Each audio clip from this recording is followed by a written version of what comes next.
안녕하십니까. 자, 방문각 2025년 첫 모의고사 2월 모의고사 민법 출제를 담당한 민석기입니다.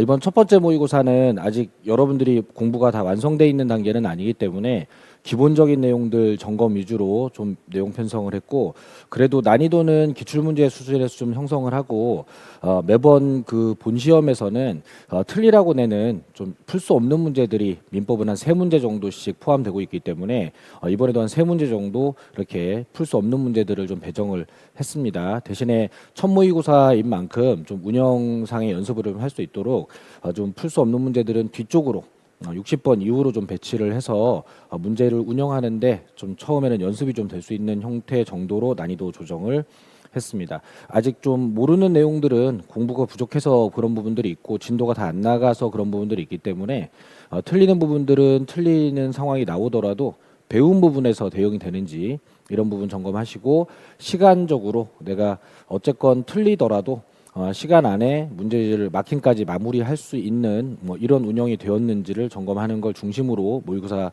좀 훈련이 되었어야 한다. 뭐 이런 말씀 드리고요. 자, 문제 보도록 하겠습니다. 자, 41번입니다. 법률 행위 등에 관한 설명으로 틀린 것은 이라는 설명이에요. 자, 문제 1번에 불능 조건을 해제 조건으로 하는 법률 행위는 무효다라고 했는데, 자, 불가능한 것을 조건으로 걸었는데 그것이 해제 조건으로 걸린다라면 해제가 불가능하기 때문에 자, 이제 조건 없는 법률 행위로서 효력이 발생되게 될 거예요. 그러면은 자, 무효다라는 질문은 틀린 질문이 되겠고, 자, 불능 조건이 정지 조건 형태로 걸리게 되면 무효가 되기는 합니다. 자, 그런데 해제 조건 형태로 걸렸을 때는 조건 없는 법률 행위가 되는 거니까 틀린 질문이 되겠고, 자, 전체적으로 좀 시간 운영이 되려고 하면 이렇게 첫 번째 문제에서 정답이 빠르게 도출이 됐을 때, 그것도 틀린 것 고르시오 문제에서 지금 1번 지문에 정답이 걸렸으니까 뒤에 가서 다른 문제들을 시간이 없어서 못 푸는 상황이 나오지 않으려면 일단은 이 나머지 4개 지문을 읽지 않고 지나가는 게 좀 불안할 수는 있겠지만, 다 점검하고 와서 시간이 남으면 다시 점검하시더라도 일단은 정답 1번에다 체크를 하고 1번 정답이구나 체크하고 42번 문제로 바로 넘어가는 운영이 되었어야 합니다. 자, 그렇게 좀 말씀드리고요. 자, 문제 42번 보겠습니다. 자, 무효와 취소에 관한 설명으로 틀린 것은 이라는 문제예요. 자, 취소권은 추인할 수 있는 날로부터 3년, 법률행위 한 날로부터 10년 내에 행사해야 된다. 일단 이 기간들을 제척기간 3년, 10년을 체크를 해주셔야 되는데, 민법 문제는 이 취소권의 제척기간 물어볼 때 3년을 1년으로 바꾸거나 하는 이런 식의 변형은 요즘은 잘 없습니다. 그래서 언제부터 3년인지, 추인할 수 있는 날부터 3년이다. 그리고 법률행위 한 날부터 10년이다. 즉 3년과 10년을 계산하는 기산점을 확인을 항상 할 수 있도록 점검해 주셔야 되겠습니다. 자, 그리고 2번. 자, 무권리자의 처분행위를 권리자 본인이 추인을 하게 되면, 자, 무권리자 처분행위 추인이 되게 되겠는데, 이렇게 되게 되겠는데, 자, 그러면 효력이 생길 수는 있다 하는데 소급하여 효력이 생기는 건지 소급효 없이 효력이 생기는 건지 이 부분을 체크를 해주셔야 되겠고요. 자, 무권대리 추인이나 무권리자 처분행위 추인은 소급하여 처분행위 효력이 발생될 수 있다가 맞는 거예요. 반대로 무효행위 추인은 새로운 법률 행위가 되는 거니까 소급효가 발생되지 않습니다. 사실 지금 2월 단계에서는 이 무권리자 처분행위 추인의 소급효 부분은 공부가 안 되어 있을 수 있어서 학생들에 따라서는 소급효가 생길 수 있는지 없는지 삼각형이 날 수 있어요. 그러면 삼각형 났을 때 빨리 접고 다음 질문으로 움직여 주셔야 되겠습니다. 그리고 3번. 자, 무효행위 추인. 자, 무효행위 추인은 그 무효 원인이 소멸한 후에 하여야 효력이 있다. 맞겠죠? 사실 이건 무효행위 추인만 그런 게 아니라 모든 추인이 마찬가지입니다. 그래서 뭔가 문제가 있는 법률행위들을 추인한다면 취소할 수 있는 법률행위 추인은 취소 원인 소멸 후에, 무효행위 추인은 무효 원인 소멸 후에 해야 효력이 있다. 맞는 지문이 되겠습니다. 자, 일반적인 추인의 요건 같은 건데 이것도 마찬가지예요. 판단이 좀 어렵다면 삼각형 대응을 하실 수 있겠습니다. 자, 4번 취소권자의 법정 대리인이 취소 원인 종료 전에 한 추인도 효력이 발생될 수 있느냐 하는 건데, 보통 추인은 그 원인이 소멸된 후에 해야 되기 때문에 그 원인이 종료되기 전에 한 추인은 일반적으로는 효력이 안 생겨야 되는 거지만, 자, 법정 대리인은 이런 추인을 대신 해주라고 있는 사람이기 때문에 자, 법정 대리인은 취소 원인 종료 전에도 추인할 수 있고 그러면 효력이 발생될 수 있다가 맞는 지문이 되는 겁니다. 다소 까다로운 지문이긴 하지만 법조문에 기반한 지문이고 민법 총칙단원의 지문이라서 아마 모든 선생님들이 이 민법 수업 진행하면서 이 부분은 언급을 하셨을 것 같아요. 그래서 자, 3번하고 4번은 가급적 삼각형이 좀 안 나왔어야 할 지문이 되겠습니다. 2월이라고 하더라도요. 자, 그리고 5번에 무효 법률행위를 당사자가 무효임을 알고 추인하게 되면 무효행위 추인이 되겠죠. 자, 이렇게 됐을 때 이제 새로운 법률행위가 될 텐데 새로운 법률행위가 된다는 것은 법률행위 당시로 소급하는 것은 아니라는 뜻입니다.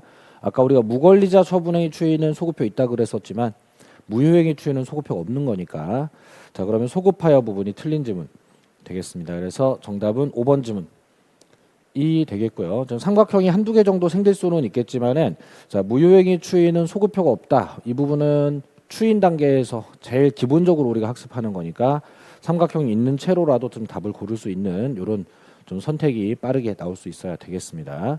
자, 정답은 5번이었고요. 자, 43번 대리에 관한 설명으로 틀린 것을 모두 고른 것은 하는 박스 문제가 되겠습니다. 자, 기억번 지문은 강행법규 위반이네요. 자, 강행법규 위반으로 무효가 된다면 이 무효는 소위 절대적 무효가 되는 것이기 때문에 그러면 절대적 무효가 되게 된다면 추인이라든가 표현대리라는 방법으로 유효가 될 수 없다는 측면 그리고 또 강행규정 위반자를 포함해서 누구나 또 누구에게나 무효를 주장할 수 있다는 측면에 그런 의미에서 절대적 무효라고 부르는 거죠. 자, 그러면은 표현대리라고 하는 법리도 적용되지 아니한다가 될 겁니다. 자, 표현대리는 무권대리를 유효로 만들어주는 법률관계니까 절대적 무효에서는 표현대리가 있을 수 없겠습니다. 아니한다 했으니까 맞는 지문 되겠네요.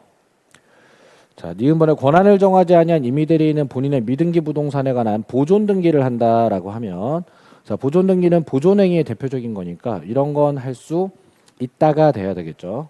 자, 이 권한을 정하지 아니한 임의대리인 같은 경우에 보존행위 무한정할 수 있고 이용계량행위는 성질을 변하지 않는 범위 내에서 할 수 있고 처분행위는 구체적 대리권을 받지 않으면 할 수 없다. 이렇게 정도는 기준이 좀 잡혀 있어야 되겠습니다. 자, 그리고 디귿번에 대리인이 자신의 이익을 위한 배임적 의사표시를 하였다라고 하면 자, 요 문장이 대리권 남용을 했다라는 의미예요. 대리권을 남용했다. 자, 그러면 대리권을 함부로 사용해서 자기 이익을 위해서 하는 거니까 유권 대리 현상이긴 한데 이대로 그냥 둔다면 본인에게 피해가 가기 때문에 자, 이 부분을 좀 해결하기 위해서 자, 비진의 표시 유추적용설. 그래서 상대방이 알았거나 알 수 있었을 때 지금 문제에 보면 상대방이 이걸 알고 있다고 나와 있죠. 자, 이럴 경우에는 무효로 하고 있습니다. 자, 그러면 무효로 하는 거니까 그 행위에 대해서 책임이 없다. 자, 이게 무효라는 의미가 되겠죠. 자, 이렇게 될 겁니다. 그래서 맞는 지문이 될 수 있겠고요. 대리권 남용 지문은 좀 다소 어려운 지문이라 지금으로선 좀 삼각형이 나올 수 있을 텐데 박스 문제니까 소거법을 좀 활용을 해서 자, 틀린 걸 모두 고르라 그랬으니까 자, 기억법 맞는 지문을 좀 제거하는 방식으로 이렇게 제거하는 방식으로 풀 수 있고요. 그리고 틀린 걸 고르라고 했으니까 니은번 포함돼야 되겠죠.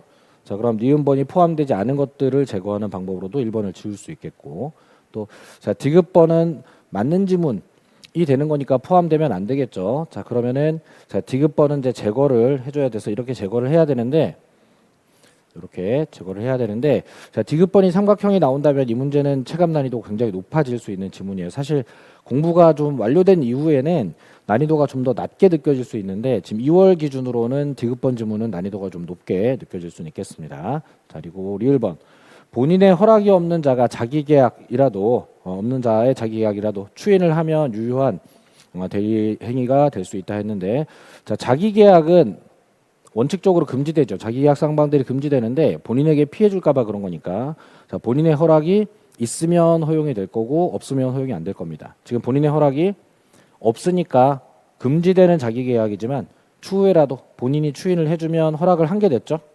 자, 그러면 유효한 대리행위가 될 수 있겠습니다. 자, 본인의 허락이 없으면 안 된다 하지만 나중에라도 허락을 하면 유효한 대리행위가 될 수 있겠고요. 그러면 리을번이 포함되면 안 되겠죠. 그러면 이렇게 제거할 수 있겠습니다. 자, 그럼 정답은 이제 2번 지문이 될 텐데 아무래도 디귿번 지문 때문에 2번하고 4번 사이의 선택은 좀 쉽지는 않을 것 같아요. 지금 현재 시점에서는.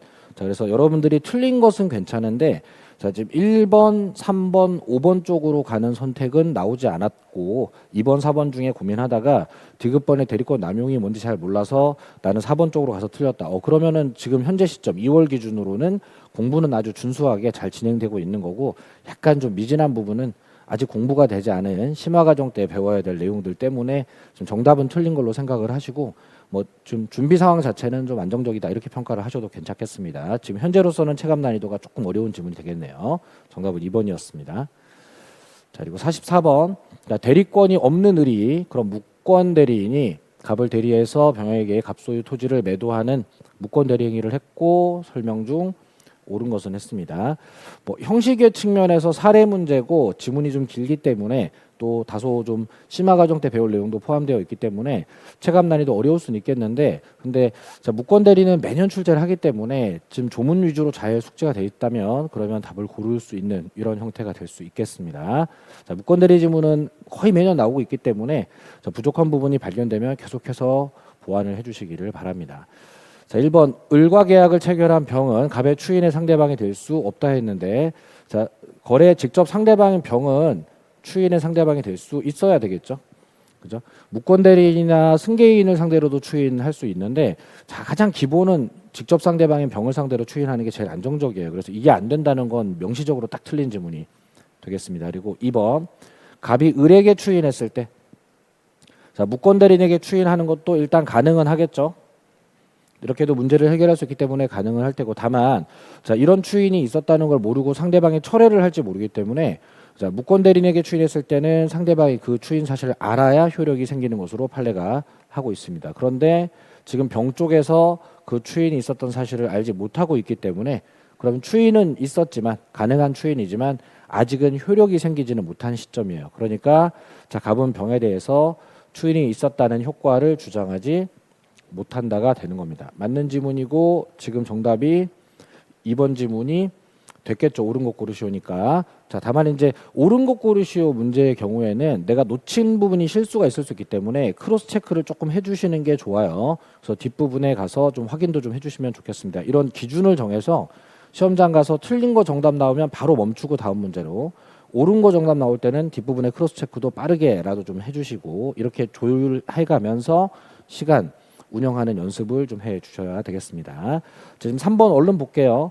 자, 무권 대리인이 본인을 단독 상속했을 때 상속은 포괄 승계니까 그 본인의 지위에 있던 거절권을 상속받을 수는 있겠습니다. 하지만 스스로 매매를 대리했던 사람이 이제 와서 거절권 행사한다면 말을 바꾸는 게 되는 거니까 신의 측상 허용되지 않는다가 되는 좀 다소 심화 과정에서 조금 더 보완이 필요한 자, 상속이 포괄 승계임에도 불구하고 거절권 행사를 못하게 하는 지문이니까요. 좀 까다로운 지문이 되겠고 자, 4번 추이를 묵시적인 방법으로 할 수 있느냐고 물어보면 묵시적인 방법으로도 허용이 됩니다. 예를 들어 지금 매매 계약을 대리했는데 매매 대금을 수령한다든가 등기를 넘기든가 이런 계약을 인정하겠다는 듯한 태도를 본인이 한다 그러면 명시적인 추인이 아니더라도 아 추인하겠구나로 해석할 수 있는 이런 부분을 묵시적 추인이라고 하게 될 테고 그 좀 요령을 알려드리면 여러분들 시험 범위에서 묵시적 추인, 묵시적 현명 또는 뭐 묵시적 합의 해제, 묵시적으로 뭔가 할 수 있냐고 물어보면 다 된다고 하세요. 자, 묵시적으로는 하면 안 된다라는 지문이 중개사 시험에는 딱히 존재하지 않습니다. 그렇기 때문에 자, 말로는 하지 않아도 하는 행동을 보았을 때 아, 그건 그런 의미를 가지고 하는 거다. 이런 의미가 부여된다면 묵시적 어쩌고 저쩌고들을 대부분 판례는 인정을 하고 있습니다. 그래서 추인도 묵시적으로 있을 수 있다라고 하고 있고요. 자, 5번에 무권 대리 행위를 했던 을이 미성년자라고 한다 그러면 행위 능력이 없어요. 그럼 무권 대리 행위를 했더라도 그 무권 대리 행위에 대한 책임을 부담하지 않게 될 겁니다. 그렇기 때문에 자, 추인을 거절하는 이런 일이 있었을 때에도 이행이나 손해배상의 책임을 미성년자는 부담을 하지 않을 겁니다. 그러면 당연히 청구할 수도 없을 거고요. 자, 무권 대리인의 책임은 무과실 책임이지만 무권 대리인의 회의 능력이 없거나 또는 상대방이 선의 무과실이 아닐 때에는 이 책임은 발생되지 않도록 규정되어 있습니다. 그래서 지금 3번 지문, 4번 지문은 판례지만 1번, 뭐 5번 같은 경우는 제문 조문이기 때문에 조금 초기 단계에서 공부가 된 상태에서도 좀 선택은 할 수 있는 상황이에요. 조금 더 확실하게 선택하려고 그러면 심화 과정까지를 좀 기다려야 되겠고 현재 시점에서 정답을 찾는 데 성공하셨다 그러면 감각이 굉장히 좋은 측면입니다만 틀리더라도 최소한 1번 그리고 5번 정도에서 제거는 하고 2, 3, 4번 중에서 고민은 좀 하고 있었어야 된다. 이런 말씀 드립니다. 지금 현재 정답은 2번이었습니다. 45번. 자, 다음 중 무효가 아닌 경우를 모두 골라라 라고 했는데 뭐 약간의 암기 느낌일 수도 있겠는데요. 여러분들이 기본적인 어떤 무효 취소 단원들을 좀 훑어왔다라고 하면 자, 통정 허위 표시는 무효가 맞죠. 그죠? 자, 그리고 자, 관할관청에 허가 없이 한 학교 범인의 기본재산 처분, 뭔가 허가를 받아야 되는 뭐 허가 구역 내 토지 매매 계약도 그렇고 허가를 받아야 하는 어떤 처분 행위들은 허가를 받지 않으면 무효가 되는 게 맞습니다. 정확하게 뭐 가인 규정 위반 무효가 되겠고, 자, 그리고 자, 도박 채무 변제와 관련된 행동은 반사회적 법률 행위로서 무효가 되는 게 맞고요. 도박과 관련해서는 도박 채권자에게 대리권을 수여하는 부분이 무효가 아닌 부분이 하나 있는데 그 부분 하나를 제외하고는 도박 자금 대여 계약, 변제 약정, 뭐 도박 자체도 그렇고 다 반사회적 행위로 무효가 됩니다. 자, 그러면 자, 주택법상 전매행위 제한 위반이라는 게 약간 삼각형이 뜰 수는 있겠지만은 지금 나머지 세 개를 제거하는 방법으로 소거법 활용하시면 그러면 정답을 2번으로 자, 이렇게 고를 수 있는 이런 상태로 구성을 좀 했고요. 주택법의 전매행위는 내가 분양받은 주택을 전매를 해서 전매 차익을 누리는 걸 방지하고 실거주용으로만 분양받으라는 이유로 일정 기간 동안 분양받은 주택을 전매 금지하는 경우가 생기는데 자, 그럴 경우에도 내가 살다 보면 좀 전매 차익 부분이 아니라 갑자기 이민을 간다든가 사정이 생겨서 팔아야 되는 경우가 발생될 수 있어요. 그러면은 법령 위반으로 뭔가 벌금, 과태료 또는 뭐 세금이 더 나온다든가 이런 규제가 있을 수는 있겠으나 그렇다고 무효로 해서 못 팔게 한다면 또 삶의 운영이 안 되는 부분이기 때문에 단속 규정 위반 형태로 처벌은 하지만 전매 행위의 효력을 무효로는 하지 않는 단속 규정 위반 형태로 운영을 하고 있는 이런 법령의 대표적인 예가 되겠습니다. 그 미등기 전매를 처벌하는 중간생략 등기 금지 규정과 함께 자, 단속 규정 위반의 대표적인 예가 되는 거니까 니은번도 좀 잘 관리해서 챙겨주시면 되겠습니다. 자, 정답은 2번이었고요. 자, 46번 조건부 법률행위에 관한 설명으로 옳은 것은 문제 풀 때는 항상 좀 조심해 주셔야 되겠습니다. 자, 채무 면제는 성질상 단독행위로까지는 맞고 그리고 일반적으로 단독행위에 조건을 붙일 수 없는 것도 틀린 말은 아닙니다만 채무 면제라고 하는 이 행동은 채무자에게는 이익만 되는 빚이 사라지는 현상이기 때문에 예외적으로 조건을 붙일 수 있는 단독행위에 해당이 돼요. 그래서 약간 좀 외워주셔야 됩니다. 자, 단독행위에도 불구하고 조건을 붙일 수 있는 행동들 대표적으로 채무면제하고 유언 정도가 있겠습니다. 그래서 많지 않으니까 자, 단독행위는 원래 조건 못 붙인다. 일방적인 거니까. 하지만 채무면제, 유언은 좀 예외가 있다. 이렇게 좀 외울 건 외워주시고요. 그리고 해제 조건부 법률행위는 조건이 불성취로 확정되면 그러면은 해제가 불성취되는 거죠. 자, 해제 조건부 법률행위에서 해제 조건이 성취되면 그 법률행위는 효력을 잃게 될 거예요. 근데 불성취로 확정된다면 저 해제가 될 일이 없어진 겁니다. 그러니까 자, 무효로 될 일이 없겠다. 자, 이렇게 판단을 해주시면 되겠습니다. 자, 그리고 3번 당사자가 조건 성취의 효력을 성취 전에 소급하게 할 의사를 표시했다면 자, 조건은 그래도 특약에 의해서 소급표가 부여될 수 있도록 되어 있는 거니까 그 의사에 따라 소급표가 부여될 수 있겠습니다. 자, 기한부 법률행위의 경우에는 특약을 통해서 자, 소급표를 부여하려고 해도 기한이라는 개념이 미래를 향해서 시간이 흐르면서 미래에 도래하는 것이기 때문에 소급표 부여가 불가능하지만 자, 조건 성취 효력은 원칙적으로는 조건이 성취한 때로부터 변화가 생기는 소급표가 없는 현상일지라도 당사자가 소급표 부여하기로 마음먹으면 얼마든지 소급표를 부여할 수 있도록 규정되어 있는 법조문이 되겠습니다. 그럼 정답은 3번이 되겠고요. 마찬가지 옳은 거 고르시오 문제니까 살짝의 크로스 체크를 좀 합니다. 자, 조건을 붙이는 것이 허용되지 않는 법률에 조건 붙였다. 자, 허용되지 않는 조건을 붙였다면 이것도 일종의 불법 조건이 됩니다. 자, 불법 조건에 약간 변형 문장이 되겠고 그렇다면 조건만 분리하여 무효가 되는 게 아니고 무효인 건 맞는데 법률행위 전부가 무효로 돼야 하겠습니다. 자, 그리고 5번 지문은 정지 조건의 경우에는 권리의 취득을 부정하는 자가 조건 성취에 대한 증명 책임을 부담한다라고 했는데 이 입증 책임에 관한 질문이 나오면 난이도가 조금 높아지기는 해요. 근데 정답으로 많이 안 쓰는 거니까 읽을 수 있는 연습 정도 해주시면 되겠고, 자 정지 조건 붙어 있는 법률행위라고 나오면 합격하면 차를 준다 뭐 이런 계약을 했나 보다라고 생각을 하시고, 자 조건 성취라고 하면 그러면 이게 결국 합격이 되는 거예요. 그럼 합격에 대한 입증 책임은 권리를 취득하려는 자가, 자 내가 차를 받으려는 자가 합격을 증명해서 차를 달라고 해야 되겠죠. 그래서 부정하는 자가 아니라 취득을 하려는 자가, 권리를 취득하려는 자가 입증하는 것이 되겠습니다. 그래서 정답은 3번이 되겠고요. 자, 3번이 법조문에서부터 출발해서 나온 문제이기 때문에 지금 5번 정도나 4번 정도의 삼각형이 좀 생기더라도 대응이 좀 가능하게 이렇게 운영해 주시면 되겠습니다. 자, 47번 불공정 법률행위에 관한 설명으로 틀린 것은 이라는 문제가 되겠고요. 자, 불공정 법률행위는 여러분들이 필요 조문들, 필요 판례들 좀 잘 숙지했다 그러면 자 문제가 어렵지 않게 좀 대응될 수 있는 문제고, 아직 내가 문제를 못 맞추고 있다면 아직 좀 암기가 부족한 거예요. 시간을 두고 좀 투자를 좀 해봐야 되겠습니다. 자 1번 지문에 궁박을 물어본다면 정신적 원인에 기인한 궁박을 포함시킬 거냐, 딱 이렇게만 물어봐요. 그러면 정신적 포함한다. 경제적인 게 더 많지만 정신적 심리적인 것도 포함한다, 이렇게 풀어주시면 되겠고요. 그리고 2번 지문에 뭔가를 판단하는 기준 시기를 물어본다면 항상 계약 체결 당시 기준으로 판단한다. 자, 이건 불공정 법률행위뿐만 아니라 대부분의 법률행위들이 이렇게 판단하는 거고요. 그리고 3번이 좀 주의를 해야 되겠는데, 대리인에 의한 법률행위가 불공정인지를 판단할 때, 자 경솔 무경험은 대리인 기준, 반대로 궁박은 본인 기준 판단을 하기 때문에, 그러면 경솔 무경험 물어보는지 궁박 물어보는지 이런 부분들을 좀 구별해서 판단해 주시고, 대신 질문은 항상 일정하게 나오기 때문에 항목만 놓치지 않고 잡아내면 되겠습니다. 그리고 자 4번의 불공정 법률행위에 관한 조문은 강제경매와 무상행위에는 적용을 하지 않는 내용이 되겠습니다. 자 적용하는 분야는 굉장히 많아요. 근데 적용 안 하는 분야는 경매와 무상행위 두 개로 한정돼 있기 때문에 경매 무상행위를 잘 외워주시면 되겠고, 자 정답이 지금 5번인데, 자 불공정 법률행위가 절대적무효에 해당하기 때문에 추인은 안 됩니다. 하지만 다른 법률행위로 번하는 전환의 법리가 적용이 될 수는 있다는 게 2010년도부터 대법원이 취하고 있는 판례 입장이 되겠습니다. 그래서 틀린 질문은 정답이 5번이 될 텐데,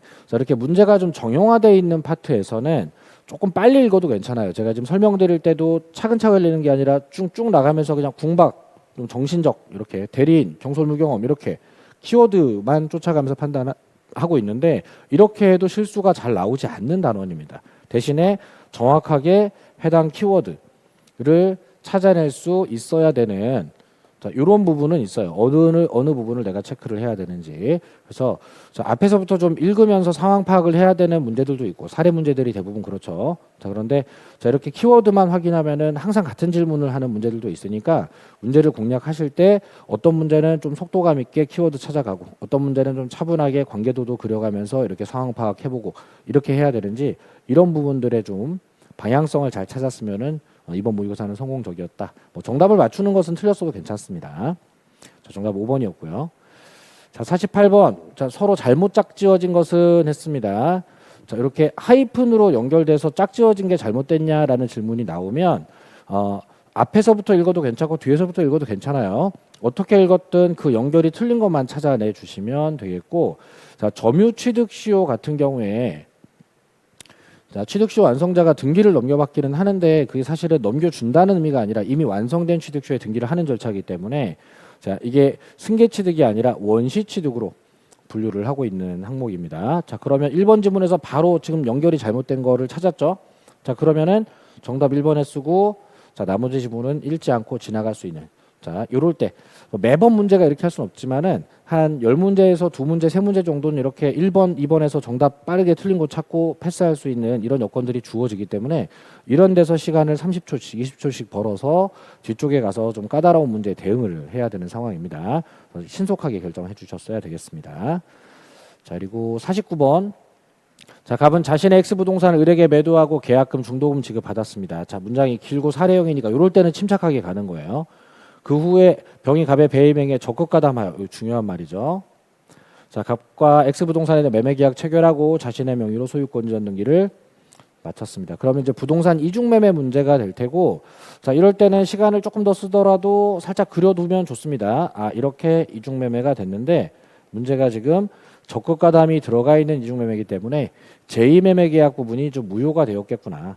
자, 자세히 그리진 않더라도 알아볼 수 있게 관리를 해 놓은 다음에 자, 옳은 것을 모두 골라라 했습니다. 그러면 자, 을은 갑을 대위하여 병에게 말소 등기를 청구할 수는 있겠죠. 자, 을이 병에게 직접 등기를 청구하기에는 아무런 법률 관계 없지만 자, 제2매매가 무효라면 그 등기를 말소할 때 이렇게 대위말소 형태로 말소를 할 수는 있을 겁니다. 그래서 자, 을이 병에게 직접 등기를 청구하거나 말소하거나를 할 수는 없지만 자, 갑을 대위해서 말소를 하는 건 할 수가 있겠고 지금 문제 구성을 할 때 사실 이게 원래 실제 기출문제에서 조금 더 까다로운 형태를 가지고 있었는데 자, 이번 첫 모의고사니까 이중매매는 가장 기본적인 것들 맞고 틀리고를 구별할 수 있는데 좀 중심을 뒀고요.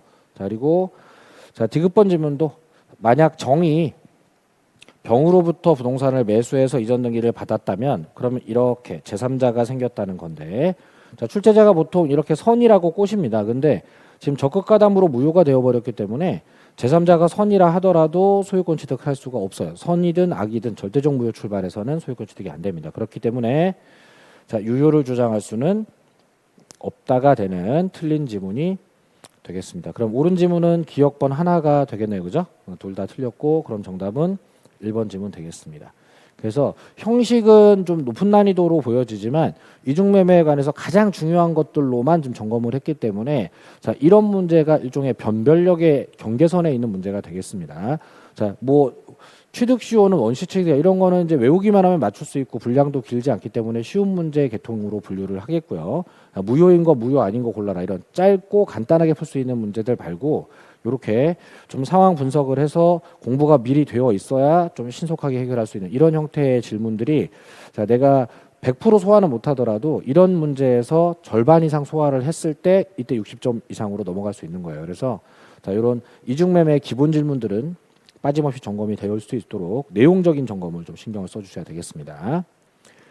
자, 50번은 착오에 관한 설명으로 틀린 것은 이라는 문제가 되겠고요. 좀 판례를 좀 숙지를 해야 되기 때문에 모르는 지문 아직 좀 남아 있을 수 있습니다. 자, 포인트를 좀 잡아 볼게요.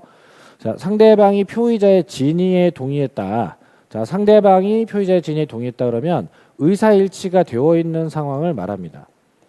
자, 의사일치가 되어 있다면 굳이 착오를 논의할 것 없이 그냥 일치한 의사에 따라 자연적 해석하면 되기 때문에 착오를 이유로 취소를 할 수는 없다가 되는 지문인데 조문이나 판례에서 볼 수 있는 건 아니고 이 법률행위 해석 부분에 대한 감각이 좀 익혀져 있어야 되는 거기 때문에 삼각형 나올 수 있겠습니다. 뭐 삼각형 나와도 크게 문제 없어야 괜찮아요. 그리고 자, 동기의 착오가 질문이 나왔을 때에는 이때는 지금 2월이지만 좀 기준이 잡혀 있어야 됩니다. 자, 동기의 착오는 원래는 취소가 안 되는데 동기가 표시되거나 상대방으로부터 유발된 동기의 착오일 때 취소가 가능한 것으로 하고 있습니다. 그러면은 유발이나 표시를 찾아야 되는데 유발됐죠. 자, 표시가 되지 않았다는 말은 일종의 함정입니다. 유발이 됐기 때문에 유발이든 표시든 하나만 되면 취소가 가능한 거니까 저건 표시되지 않았다는 말은 함정이 될 테고 중요 부분 착오로 취소가 충분히 될 수 있는 지문이 되겠습니다. 자, 그리고 3번 지문. 자, 표의자가 경제적 불이익을 입은 게 아니더라 라고 하면 그러면 이건 중요 부분 착오라고 할 수가 없다가 되는 중요 부분 판단의 기준이 되는 판례가 되겠습니다. 자, 우리가 교재들을 보다 보면 뭐 이런 게 중요 부분 착오, 이런 게 중요 부분 착오가 아니다. 뭐 이렇게 분류 정리해 놓고 하는데 정리해서 외우면 그게 또 암기량이 늘어나는 거지만 착오 때문에 경제적 불이익이 생기면 중요 부분, 생기지 않으면 중요 부분이 아닌 거다라는 기준을 가지고 헷갈리는 항목들이 나올 때 그때만 조금 외우는 쪽으로 방향을 진행해 주시는 게 학습 방법상으로는 더 좋다라고 말씀드립니다. 그래서 자, 중요 부분 판단의 기준이 해당하는 판례니까 이 판례는 반드시 미리 숙지를 하고 있어야 되겠고요.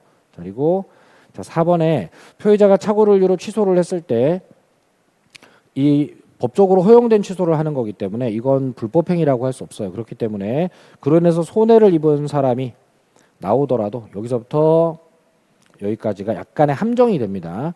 왠지 손해를 입었으니까 손해배상 청구를 해야 될 것 같지만 자, 합법적인 행동을 통해서 발생되는 손해를 불법행위라고 말하면 안 되니까 불법행위를 이유로 손해배상 청구를 할 수 없다가 돼야 되겠습니다. 자, 우리가 살아가다가 손해를 입는다고 해서 항상 배상 청구를 할 수 있는 게 아니에요. 자연재해로 손해를 입었다든가 누구의 잘못도 아닌데 나에게 손해가 발생됐다면 살면서 뭔가 좀 안 좋은 일에 엮여 있는 그런 사고를 당한 건데 그럴 때는 배상 청구가 안 됩니다. 그러면 법적으로 허용된 행동을 한 사람에게 너 불법 행위했어라고 말하는 건 옳지 않다는 거예요. 그래서 불법 행위를 이유로 손해배상 청구할 수 없다가 되겠고 정답은 그러면 4번 지문이 되겠습니다.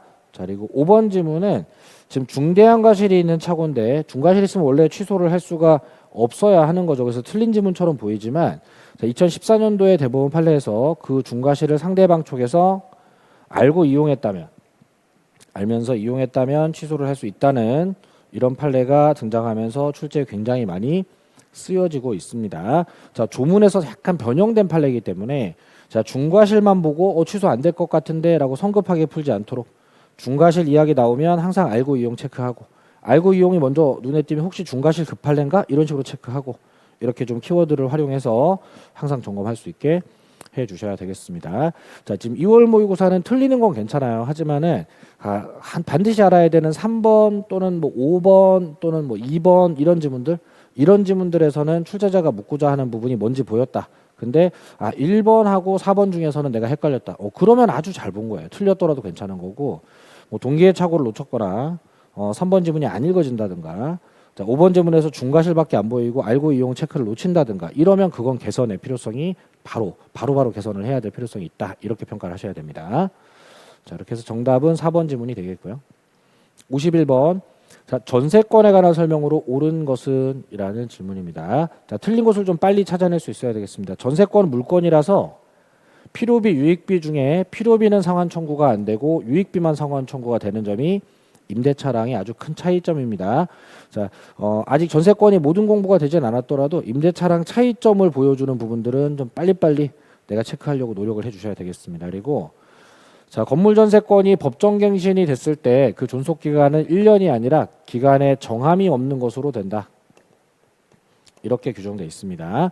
자, 주택임대차보호법에 임대차가 갱신되면 2년이 되고 상가임대차가 갱신이 되면 1년으로 되는데 전세권은 갱신되면 존속기간에 정함이 없는 것으로 규정되어 있으니까 이런 암기사항들 점검해 주시고 암기사항 틀리는 거는 뭐 그렇게 시급한 문제는 아니에요. 앞으로 다듬어 가야 된다 생각을 하시면 되겠습니다. 그리고 3번 자, 전세금이 필수 요소긴 한데 현실적으로 수수해야 하는 것은 아니에요.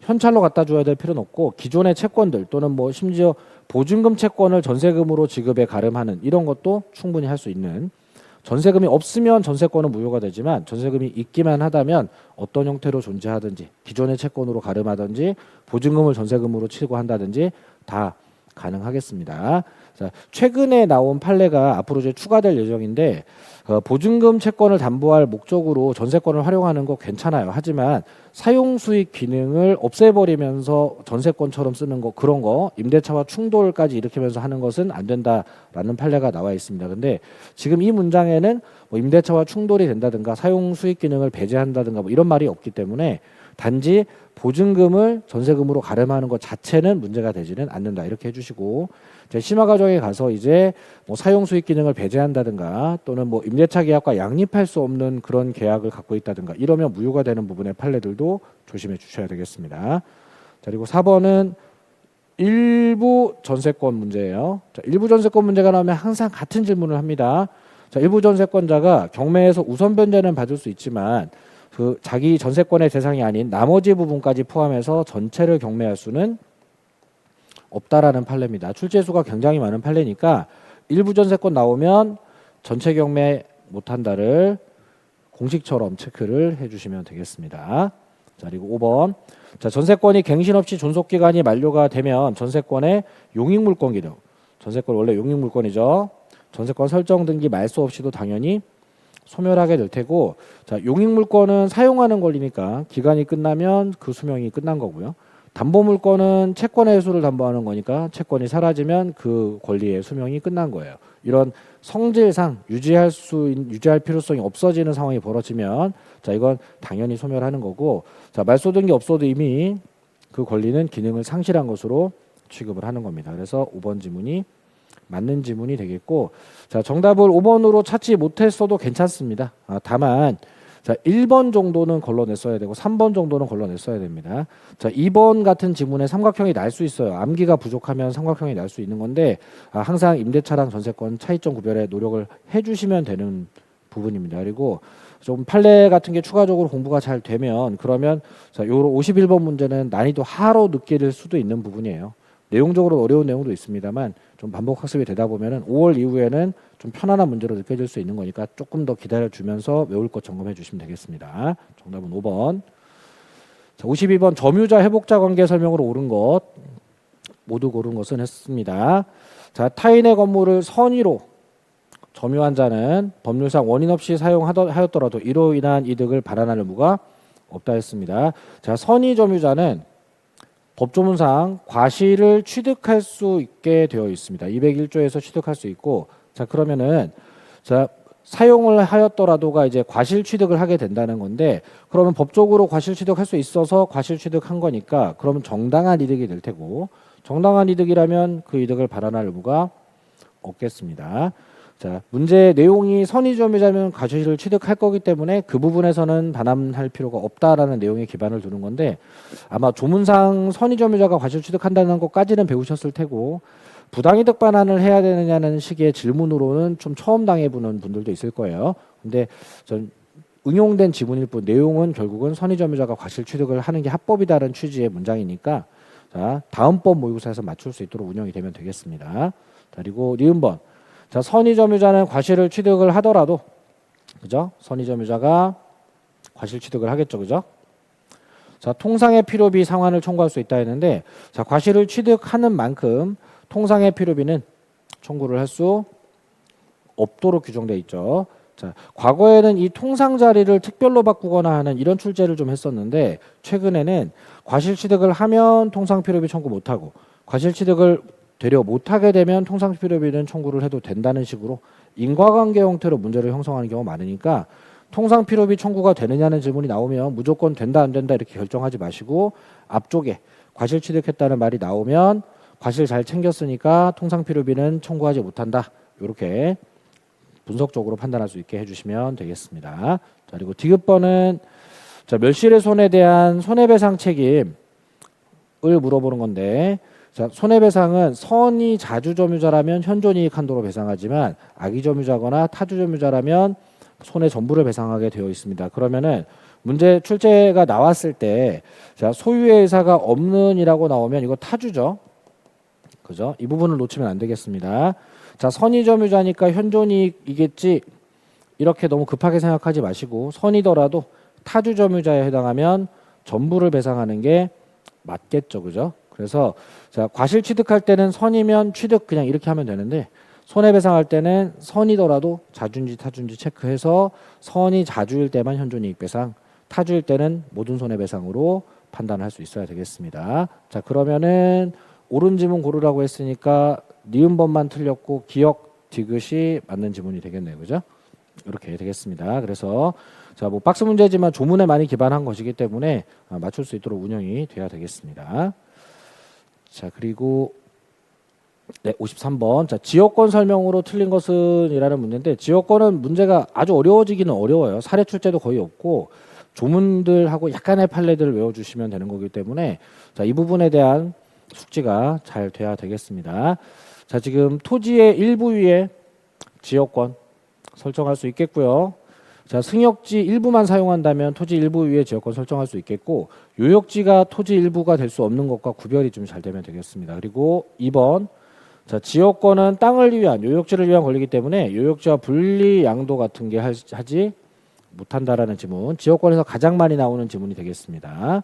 두 개 다 맞는 지문이 되겠고 3번 자, 불법 점유자가 시효 취득할 수 없겠죠. 여러분들 시험 범위 어디에도 불법 점유자가 시효 취득하라는 조문이나 판례는 없습니다. 자, 그리고 4번 요역지가 수인의 공유일 때 그 1인에 의한 지역권 소멸 시효의 중단 또는 정지 이런 것들은 다른 공유자를 위해서도 효력이 있다로 되어 있어서 지금 4번이 틀렸는데 자, 지금 지역권 조문 중에 이렇게 소멸 시효 중단 정지에 관련된 조문도 하나 있고 취득 시효 중단 정지에 관련된 조문도 하나 있어요. 그러다 보니까 자, 취득 시효의 중단 또는 정지는 모든 공유자에 대한 사유가 아니면 효력이 없다라고 돼 있고 소멸 시효의 중단 정지는 한 명이 하면 다른 사람에게도 효력이 있다라고 돼 있어서 자, 요 슬래시로 끄는 부분의 이 뒷부분 문장이 취득시효 중단과 소멸시효 중단이 약간 좀 달리 표현되어 있습니다. 그러다 보니까 빨리 보다 보면 틀렸다는 느낌이 거의 나지 않아요. 그래서 4번 지문을 좀 천천히 정확하게 판단할 수 있는 기준을 만들어 놓아야 되겠습니다. 소멸시효의 중단 정지는 한 명만 조치를 취하면 지역권 말소를 할 수 없게 되기 때문에 그러면 다른 공유자에게도 소멸시효가 중단되는 효과가 생길 겁니다. 이렇게 될 거고 5번은 공유자 한 명이 지역권 취득하면 다른 공유자도 취득한다.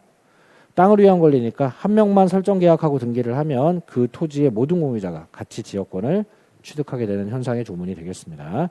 그래서 정답은 4번 지문이 될 텐데 4번 쪽에서 실수만 하지 않는다면 항상 같은 패턴으로 출제 지문을 내고 X 지문이 항상 일정하게 고정되어 있기 때문에 빠르게 정답 찾아갈 수 있겠습니다.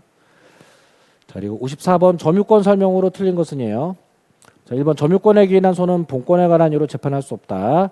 자, 점유자가 하는 점유권에 기인한 소송과 소유자 같은 사람들이 하는 본권에 관한 소송을 만약 같이 재판하거나 영향을 주게 만들면 점유자는 이기기가 어려워져요. 그리고 점유권 보호가 미흡해지기 때문에 자, 그 영향을 줄 수 없도록 운영하고 있는 조문입니다. 자, 그리고 2번 점유자는 소유의 의사로 자주적, 선의, 평온, 공연하게 점유한 것으로 추정한다. 맞는 질문이겠네요. 자, 점유자가 뭐 추정된다는 말이 나오면 무과실 추정된다는 소리 나오면 X 된다는 것만 잘 주의하시면 돼요. 뭐 자주, 평온, 공연, 선의, 점유의 계속, 권리, 적법 추정되는 게 굉장히 많기 때문에 자, 추정이 되는 쪽보다는 무과실 추정만 안 나오면 다 괜찮다 이렇게 생각해 주시면 좋습니다. 자, 그러면 3번도 자, 점유가 계속된 걸로 추정되겠지 뭐 이렇게 그냥 편하게 생각하셔도 되고 전후 양 시점의 점유자가 같든 다르든 크게 그게 중요하지 않습니다. 점유는 끊어진 자리가 어딘지를 모른다면 계속된 것으로 추정이 될 수 있는 거예요. 자, 그리고 4번. 자, 선의 점유자라도 본권의 소에서 패소하게 됐을 때에는 악의 점유자로 바뀔 겁니다. 자, 뭐 그렇게 이상한 부분이 없어 보이지만 항상 이 문장이 시험에 나올 때에는 언제부터 바뀌는지를 물어봐요. 여기가 출제 포인트가 되겠습니다. 선의였다가 졌으니까 악이 되겠죠. 그걸 출제자가 뭐 안 바뀐다 바뀐다 이렇게 묻는 게 아니에요. 자, 몰랐다가 알게 되는 건 소송만 들어와도 알 수 있기 때문에 판결 확정된 때가 아니라 소재기 시부터 악의 점유자가 됩니다. 자, 자주 점유자였던 사람이 본권의 소에서 패소하면서 타주가 될 때에는 판결 확정 시부터 바뀌는 경우도 있기 때문에 출제자는 항상 이 시점 선의가 악의로 바뀌는 시점은 소재기 시, 자주가 타주로 바뀌는 시점은 판결 확정 시. 이 차이점을 물어보기 때문에 출제 포인트가 시점이라는 거. 이 부분이 정확하게 숙지가 돼 있다면 정답을 자신 있게 고를 수 있고 5번은 뭐 읽지 않고 지나가도 괜찮겠고요. 5번 지문은 사실 그 매매 대상 토지 면적을 공부상 면적을 상당히 초과했다 그러면 100평 매입했는데 1000평을 점유한다 이런 식으로 극단적으로 어긋났다라고 생각을 하면 타주 점유자로 판단하는데 어려움이 있는 지문은 아닙니다. 그래서 자, 4번이 명쾌하다면 5번은 읽지 않고 시간을 좀 아낄 수 있는 이런 용도로도 쓸 수가 있겠습니다. 굉장히 유명한 지문이니까 4번 지문을 놓치신 분들은 반드시 오답 노트 같은 거 적어서 점검을 해서 다음번 모의고사에는 반영되도록 해주셔야 됩니다. 자, 55번 물권 변동 설명으로 틀린 것은 이라는 지문이고요. 주로 뭐 등기해야 되느냐 뭐 이런 부분들에 관한 지문인데 자, 이 판결이 확정됐을 때 등기를 해야지 물권 변동이 되는 경우도 있고 등기를 안 해도 되는 경우도 있어요. 자, 공유물 분할 판결 같은 형성 판결을 받았다면은 판결문에 다 물권 변동이 형성되기 때문에 등기를 하지 않아도 판결 확정 시점에 물권 변동의 효과가 형성됩니다. 하지만 지금 매매를 원인으로 하는 소유권 이전 등기 청구 소송에서 승소 판결을 받으면 저 판결문에도 등기를 하라라는 이행 판결 형태의 판결이 나오기 때문에 자, 그러면 판결에도 소유자가 되어라라고 한 게 아니라 등기를 해라라고 이행하라라고 나올 것이기 때문에 등기해야 소유권을 취득하게 될 겁니다. 그래서 판결이니까 무조건 등기 안 해도 되겠지 이렇게 너무 단순하게만 가지 않았다면 형성 판결, 이행 판결 나눠질 수 있다. 자, 이 부분만 신경을 쓰셨다면 그러면 정답을 1번에서 빨리 선택하고 시간 운영을 위해서 2, 3, 4, 5번은 좀 생략하고 가겠다. 이렇게 해 주실 수 있는 문제이기 때문에 자, 1번을 명확하게 하는 게 일단 최우선적으로 중요하겠습니다. 정답 1번이었고요. 자, 56번 지상권 설명으로 틀린 것을 모두 골라라 했습니다. 자, 기억번에 지상권 설정의 목적이 된 건물이 전부 멸실했다. 자, 그러면 건물이 멸실한 거죠. 그럼 지상권이 소멸하느냐 하는 건데 지상권은 건물과는 별개의 권리입니다. 물론 건물의 철거 방지를 위한 권리지만은 건물은 또 나중에 지을 수 있는 거기 때문에 지상권이 따라서 사라지지는 않는다가 되는 이런 지문이 되겠고요. 자, 건물을 양도하면 지상권도 따라가는 소위 종된 권리 법리라는 것이 있습니다만 소멸의 측면에서는 건물이 멸실됐다고 해서 지상권이 따라 사라지지는 않아요. 이렇게 되겠고, 자, 니은번. 자, 지료 지급에 연체가 있었는데 토지 소유권 양도 전후에 걸쳤답니다. 자, 이렇게 됐을 때 자, 무조건 소멸 청구가 된다 안 된다 하시면 안 되겠고 2년분의 소멸 지료 연체가 있으면 소멸 청구를 하는데 동일 토지 소유자한테 2년분의 연체를 해야 돼요. 그러니까 이렇게 소유권 양도 전후에 걸쳐서 이루어졌다면 양도 이후에 연체 기간이 2년이 되어야 합니다. 자, 그렇기 때문에 이후의 문장을 추가 체크를 해줘야 돼요. 토지 양수인에 대한 연체 기간이 2년 이상이 됐네요. 그죠? 2년 이상이 됐네요. 자, 이러면 소멸 청구를 할 수 있다가 되는 거고 전후로 걸쳐서 2년분이기만 하고 양수인에 대한 연체 기간이 2년이 되지 않았다라고 나오면 소멸 청구가 아직은 안 된다라고 판단을 해 주셔야 되기 때문에 뒷부분 슬래시 뒷부분 체크를 반드시 해 주셔야 되겠습니다. 자, 그리고 디귿번. 자, 저당권 설정자가 담보가치 하락을 막기 위해서 저당권자에게 지상권을 설정해 준, 그러니까 담보가치의 하락을 막기 위한 저당권자에게 설정해준 지상권이라고 하면 소위 담보지상권이라고 부릅니다. 자, 담보지상권은 저당권과 유사한 성질을 갖기 때문에 자, 채권이 소멸하게 되면 저당권이 소멸하면서 담보지상권과 같이 소멸하게 되고 주로 은행들이 토지의 가격이 떨어지지 않게 하기 위해서 다른 사람들이 건물을 못 짓게 하려고 저당권과 같은 날짜로 지상권을 설정받아 두는 경우가 있고 그런 지상권들을 담보지상권이라고 합니다. 자, 이런 담보지상권들은 이제 용익적 가치보다는 담보물권적 기능을 주로 하기 때문에 저당권 유사의 성질이다라고 판단을 해주시면 되겠습니다. 자, 그래서 틀린 지문들 모두 고르라고 했으니까 기억번 하나 틀렸네요. 그래서 정답이 1번이 될 텐데, 자, 박스형 문제고 디귿번의 담보지상권 개념이 아직은 2월 달이면은 뭐 사실 처음 공부하시는 분들이 잡혀 있기는 좀 어려워요. 뭐 작년도에 공부를 해보셨거나 공부를 개인적으로 좀 해보신 분들한테는 디귿번 지문이 어렵지는 않겠습니다만은 처음 해보시는 분들은 디귿번 지문이 쉽지는 않습니다. 개념이 좀 충분히 잡혀 있어야 되는 거니까. 그래서 자, 1번하고 3번 사이에 고민이 좀 많이 됐을 수 있어요. 그 부분은 괜찮습니다. 근데 자, 니은번 지문을 골라내는 거는 분명히 좀 해결이 돼서 2번, 4번, 5번 쪽으로 가는 이런 일은 없도록 운영이 되었어야 한다. 라는 거 좀 말씀드리고 1번, 3번 중에 고민을 하셨다면 조금만 더 하시면 되는 거니까 그건 크게 걱정하지 않으셔도 괜찮습니다. 자, 정답은 1번 되겠습니다. 자, 그리고 57번. 자, 공유 문제가 되겠는데 지금 갑이 5분의 3, 을이 5분의 2로 갑이 과반수 지분을 갖고 있네요. 자, 옳은 것은 이라는 문제입니다.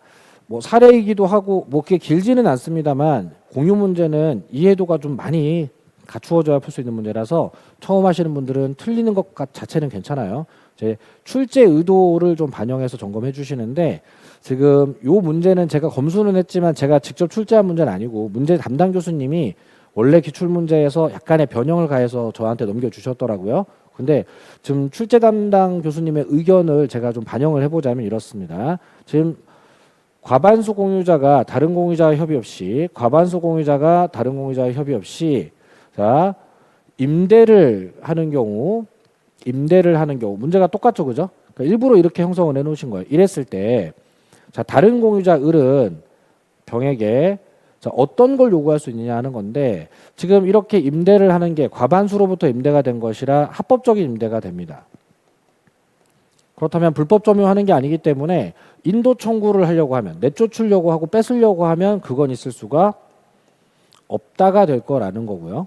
자, 그리고 자, 그렇다면은 병은 을의 지분에 상응하는 차임, 그러니까 사용료를 내야 되느냐 하는 건데 자, 지금 합법적인 임대를 한 거기 때문에 그러면 병으로서는 임대료를 그냥 갑에게 내면 되겠고 갑이 받은 임대료 중에 5분의 1을 을에게 배분을 해줘야 되는 부분일 수는 있어도 자, 병이 을에게 직접 뭐 5분의 2의 차임을 지급하거나 그럴 의무는 없다는 내용이에요. 그래서 지금 이 임대 자체가 합법적인 임대라는 걸 일단 인지를 좀 해야지 풀 수 있는 문제이고, 자 2번은 지분의 비율로 임대료를 정산은 할 건데 그걸 병이 을에게 직접 하는 게 아니라 갑을 통해서 해야 된다는 측면까지 작용해야 되기 때문에 좀 어려운 지문입니다. 그래서 자, 이번 지문을 X로 잡아내는 건 쉽지는 않아요. 근데 그 상황에 따라 같은 상황에 따라 똑같은 결론들이 나오는 게 아니라 어떤 걸 물어보는지에 따라 결론이 달라질 수도 있다는 걸 좀 느껴보셔라, 이런 뜻의 출제라고 이해해 주시면 되겠습니다. 자, 그리고 3, 4번도 마찬가지. 과반수에 미달하는 사람이 다른 공유자와 협의 없이, 과반수에 미달하는 사람이 다른 공유자와 협의 없이, 이렇게 문제 구성이 비슷하죠, 그죠? 이렇게 행동을 할 때, 자 임대를 한다면 이건 불법이에요. 과반수에 미달한 자니까. 자 그러면 자 갑은 병에게 토지의 인도를 청구할 수 있을 거예요.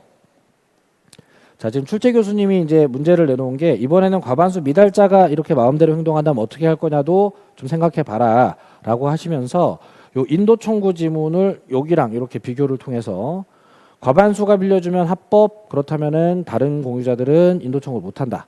과반수 미달자가 빌려준다면 불법, 그렇다면 다른 공유자들은 인도 청구를 할 수가 있다.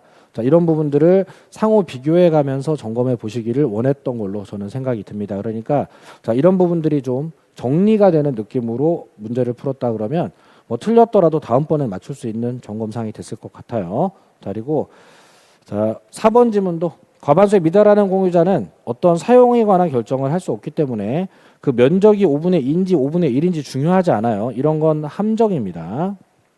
이런 건 고려를 할 사항이 아니게 되겠고, 과반수의 허락을 받아야만 사용 수익을 어디든 할 수 있어요. 그러니까 사용할 수 없다는 지문이 맞는 지문이 되겠습니다. 그래서 정답은 4번 지문이 되겠고, 자 문제 담당 교수님께서 구성을 할 때 고민을 많이 해보시고, 여러분들이 지금 2월 단계에서 학습해야 될 내용이 정확하게 구별 기준이 잡혀 있는지를 좀 보시려고 했던 이런 측면이 보여서 제가 보기에도 아주 잘 만든 문제입니다. 자, 여러분들이 맞추고 틀리고보다는 틀릴 때 1번과 3번이 비교가 됐는지, 그리고 1, 2번 상황과 3, 4번 상황이 뭐가 다른지, 상황적인 비교가 됐는지 이런 게 되었어야 모의고사로서 내가 소득을 좀 얻었구나 라고 할 수 있는 상황이 되겠습니다. 자, 정답은 4번이었고요. 5번 질문도 잠깐 보면은, 자 과반수 공유자가 다른 공유자 동의 없이 이번에는 매도를 했죠. 아까는 임대를 했었는데, 이랬을 때 자 매매 계약 부분은 타인 권리 매매도 가능하기 때문에 유효입니다. 하지만 등기는 남의 권리를 처분할 수 없기 때문에 갑지분 5분의 3 부분만 유효가 되고, 을지분 5분의 2는 동의를 안 받았다면 이제 무효가 돼요. 이런 부분이 되겠어요. 그러니까 계약과 등기가 지분 범위 내에서 유효다 이렇게 말하면 등기 쪽은 맞는 말인데 계약 부분은 지분 범위 따지지 않고 유효이기 때문에, 자 여기 계약도 지분 범위 내에서 유효다 해서 틀린 지문이 되는 다소 까다로운 지문이 되겠습니다. 그래서 5번과 아까 앞에 있었던 이제 2번 지문은 좀 높은 난이도의 지문이에요. 하지만 1번 그리고 3번, 4번은 과반수 비교만 해도 좀 판단할 수 있는 거고, 거기서 답이 나왔기 때문에 사실 공유 문제로서는 여러분들이 학습이 완료가 되면 이 정도 문제는 사실 좀 대응할 수 있는 문제로 되어야 하겠고, 다만 지금 시기가 2월이기 때문에 조금 어렵게 느껴지는 겁니다. 그러니까 문제를 통해서 내가 무엇을 체크해야 되는지 연습이 좀 되었어야 한다, 이렇게 말씀드립니다. 자, 그리고 58번, 갑은 자신의 토지와 지상 건물 중 건물만 을에게 매도하고 건물 철거 등의 약정 없이 소유권 전환 등기를 해주었습니다. 좀 길어졌죠? 이럴 때는 좀 차분하게, 자신의 토지와 건물을 갖고 있던 갑이 건물만을 을에게 팔았는데 근데 철거 등의 약정이 없었다라고 하면, 그러면 건물의 소유자 자리에 있는 을이 관습법상의 법정 지상권을 취득할 수 있는 환경이 주어졌습니다. 그리고 이 건물을 다시 병에게 팔았는데, 그럼 이렇게 됐다는 이야기죠. 그럼 상황 파악은 이렇게 해 놓으시고, 일단 관습법상 법정 지상권이 생긴 상황이에요. 자, 그러니까 옳은 것을 고르라고 했을 때 을이 관습법상 법정 지상권을 취득하지 못한다라고 하면 X, 충분히 취득할 수 있는 상황이고, 최초 취득자는 등기를 안 해도 취득이 됩니다. 그래서 등기를 안 해도 법률에 따라, 관습법에 따라 취득이 될 거고요. 그리고 2번, 자 갑은 병에게 토지 사용에 따른 부당이득 반환 청구를 할 수 없다 했는데, 갑은 병에게라면 이렇게인데, 어쨌건 자기 토지를 사용하는 사람에게 사용료를 내라는 식의 부당이득 반환 청구는 할 수 있다가 될 테고요. 갑이 을에게도 부당이득 반환 청구는 가능합니다. 자, 사용료는 지급하는 거예요. 이게 철거를 할 건물은 아닙니다. 법정지상권이 생겼기 때문에 철거를 할 건물은 아닙니다만 사용에 대한 대가 청구는 다 할 수 있겠고요. 그리고 갑이 정에게 토지를 양도했다면 이렇게 됐다는 거죠. 땅 주인이 바뀌었다는 건데, 자, 을은 법정지상권을 취득하는 사람이기 때문에 관습법상 법정지상권을 충분히 주장할 수 있다가 될 테고 철거당하지 않을 겁니다. 자, 등기 안 해도 물권은 누구에게나 주장할 수 있는 거기 때문에 등기하지 않아도 토지 양수인에까지 대항을 하면서 철거를 당하지 않을 겁니다. 그래서 자, 누가 누구에게건 법정지상권이 이미 생겼기 때문에 철거 및 토지인도 청구는 전부 다 허용되지 않을 거고 부당이득 반환 청구만 가능해질 겁니다. 그래서 전체적으로 보았을 때 관습법상 법정지상권이 생겼다라는 것만 확인되시면 누가 누구에게 이렇게 말을 하든 이렇게 말을 하든 어떻게 말을 하든 철거 청구는 안 된다, 토지 사용에 대한 부당이득 반환 청구는 된다로 답을 통일시켜 주시면 방향성에 대한 걸 좀 놓치더라도 큰 문제 없이 풀 수 있는 사례예요. 그래서 좀 응용 형태의 사례이기 때문에 지금으로서는 난이도가 높습니다만 법정지상권이 생기면 무조건적으로 동일한 결론이 나오는 부분이 어딘지 지금 2번하고 4번은 항상 변하지 않는 결론으로 나오게 될 거예요. 그러니까 이런 부분들을 잘 숙지하고 있으면 되겠습니다. 자, 5번 지문은 이제 경매 사안이기 때문에 등기를 하지 않아도 그 물권 변동이 경락대금 완납 시점에 넘어갈 거다. 뭐 이런 주제가 되겠습니다.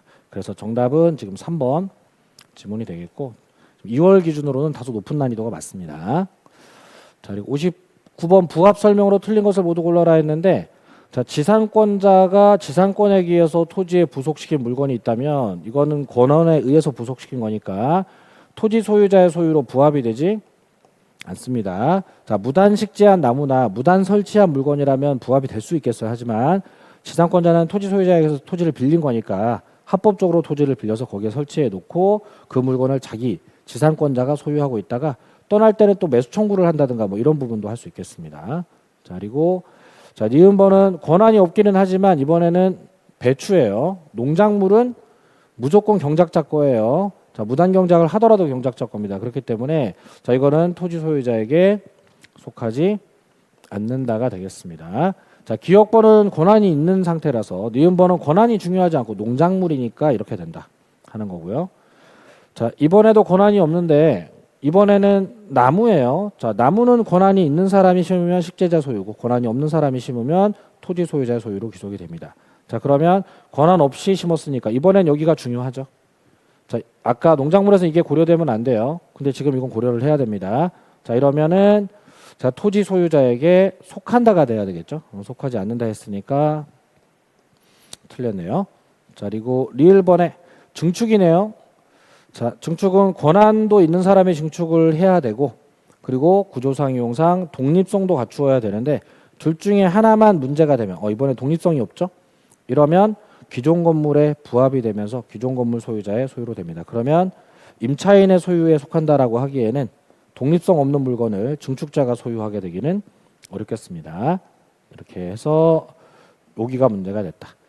자, 그래서 문제 출제 담당 교수님이 부합이 되고 안 되고의 기준을 일괄 좀 점검을 해보셔라 라는 뜻으로 자, 권한이 있으면 남의 땅에다가 설치한 것도 설치한 사람의 소유가 된다. 나무라든가 뭐 공작물들은 그렇게 판단하는 거고요. 자, 농작물이나 이런 것들은 권한이 없어도 경작자의 소유로 되고 증축의 경우에는 권한과 독립성을 모두 갖추어야 증축자의 소유로 되고 이런 부분들을 일괄 점검하시겠다는 뜻입니다. 다 틀린 지문으로 돼서 정답이 5번이 되겠고 자, 어디 때문에 틀렸는지를 좀 찾아낼 수 있도록 노력을 해야 된다. 여기는 배추라는 게 중요한 거고 여기는 권한이 있다는 게 중요한 거고 여기 권한이 없다는 게 중요한 거고 여기는 독립성이 없다는 게 중요한 거고 이 기준들을 점검해 달라 이런 뜻입니다. 정답은 5번이 되겠습니다. 자, 그리고 저당권 60번 옳은 것은 했는데 자, 지상권의 저당권 설정할 수 있죠. 그죠? 뭐 부동산에 설정하는 거지만 지상권 전세권에도 설정이 됩니다. 자, 그리고 자, 제3취득자 저당물의 제3취득자 같은 경우에는 비용을 지출했을 때 경매에서 우선 상환 받을 수 있도록 되어 있습니다. 자, 제3취득자는 세 가지 혜택을 봅니다. 경락인이 될 수 있고 선순위 저당권을 채무자의 반대에도 불구하고 대의 변제할 수 있고 비용을 우선 상환 받을 수 있고 살짝 외워주셔도 괜찮겠습니다. 자주 써먹을 거니까요. 자, 그리고 3번은 저당권은 채권이 소멸하면 뭐 시효로 소멸했는지 변제로 소멸이 중요하지 않습니다. 담보물권인 저당권은 채권이 소멸하면 소멸한다가 돼야 되겠고요. 자, 그리고 4번 저당권의 효력은 특별한 사정이 없는 한 종물, 주물을 따라다니는 물건에도 효력이 미친다. 자, 부합물 종물에는 일부러 빼지 않는 이상 항상 효력이 미친다라고 해주시면 되겠고요. 5번 담보물권인 저당권은 채권이랑 분리 양도할 수 없다 해서 정답은 5번 되겠습니다. 자, 제3취득자 질문이 조금 까다롭기는 한데 저당권의 가장 기본 성질, 수반성, 분리양도 못하는 성질을 답으로 물어봤기 때문에 삼각형이 나오면 빨리빨리 지나가면서 정답을 5번으로 선택을 할 수 있는 상황이니까 자, 앞쪽에서 시간 많이 뺏기거나 하지 않았다라면 충분히 대응을 할 수 있을 것 같은 그런 정도의 난이도가 되겠습니다. 자, 이렇게 보고 잠시 쉬었다가 61번 문제 보도록 하겠습니다. 네, 61번 보겠습니다. 자, 61번은 상린관계 문제 중에서도 옳은 것 고르시오 문제인데 극상 문제로 좀 풀기 힘든 문제로 배정을 좀 했습니다. 틀려도 괜찮으니까 딱 봤을 때 뭔가 평상시에 잘 안 다루던 뭐 국어라든가 또는 뭐 이렇게 뭐 수도의 설치 이런 질문들이 나온다면 그냥 빠르게 포기하고 좀 버리는 연습이 되면 좋겠고 좀 의도적으로 뭐 2번 지문은 최신 판례를 3번은 4번 지문은 거의 사용되지 않는 조문을 좀 배정을 해서 좀 시간을 뺏는 문제들에 대한 대응 연습을 위해서 한 거니까요. 뭐 정답은 3번 지문인데 뭐 내용적인 파악은 하지 않으셔도 괜찮겠습니다. 자, 62번 근저당권 문제 이런 문제에서 정확하게 정답을 좀 찾아주셔야 돼요. 자, 근저당권자가 스스로 경매를 신청했다면 그러면 이제는 채권에게 변화를 끝내고 여기서 배당을 받고 끝내려는 거기 때문에 피담보 채권이 확정되긴 되는 시기는 경매 신청 시가 되겠습니다. 정답 1번에 빠르게 찾을 수 있는 문제고요.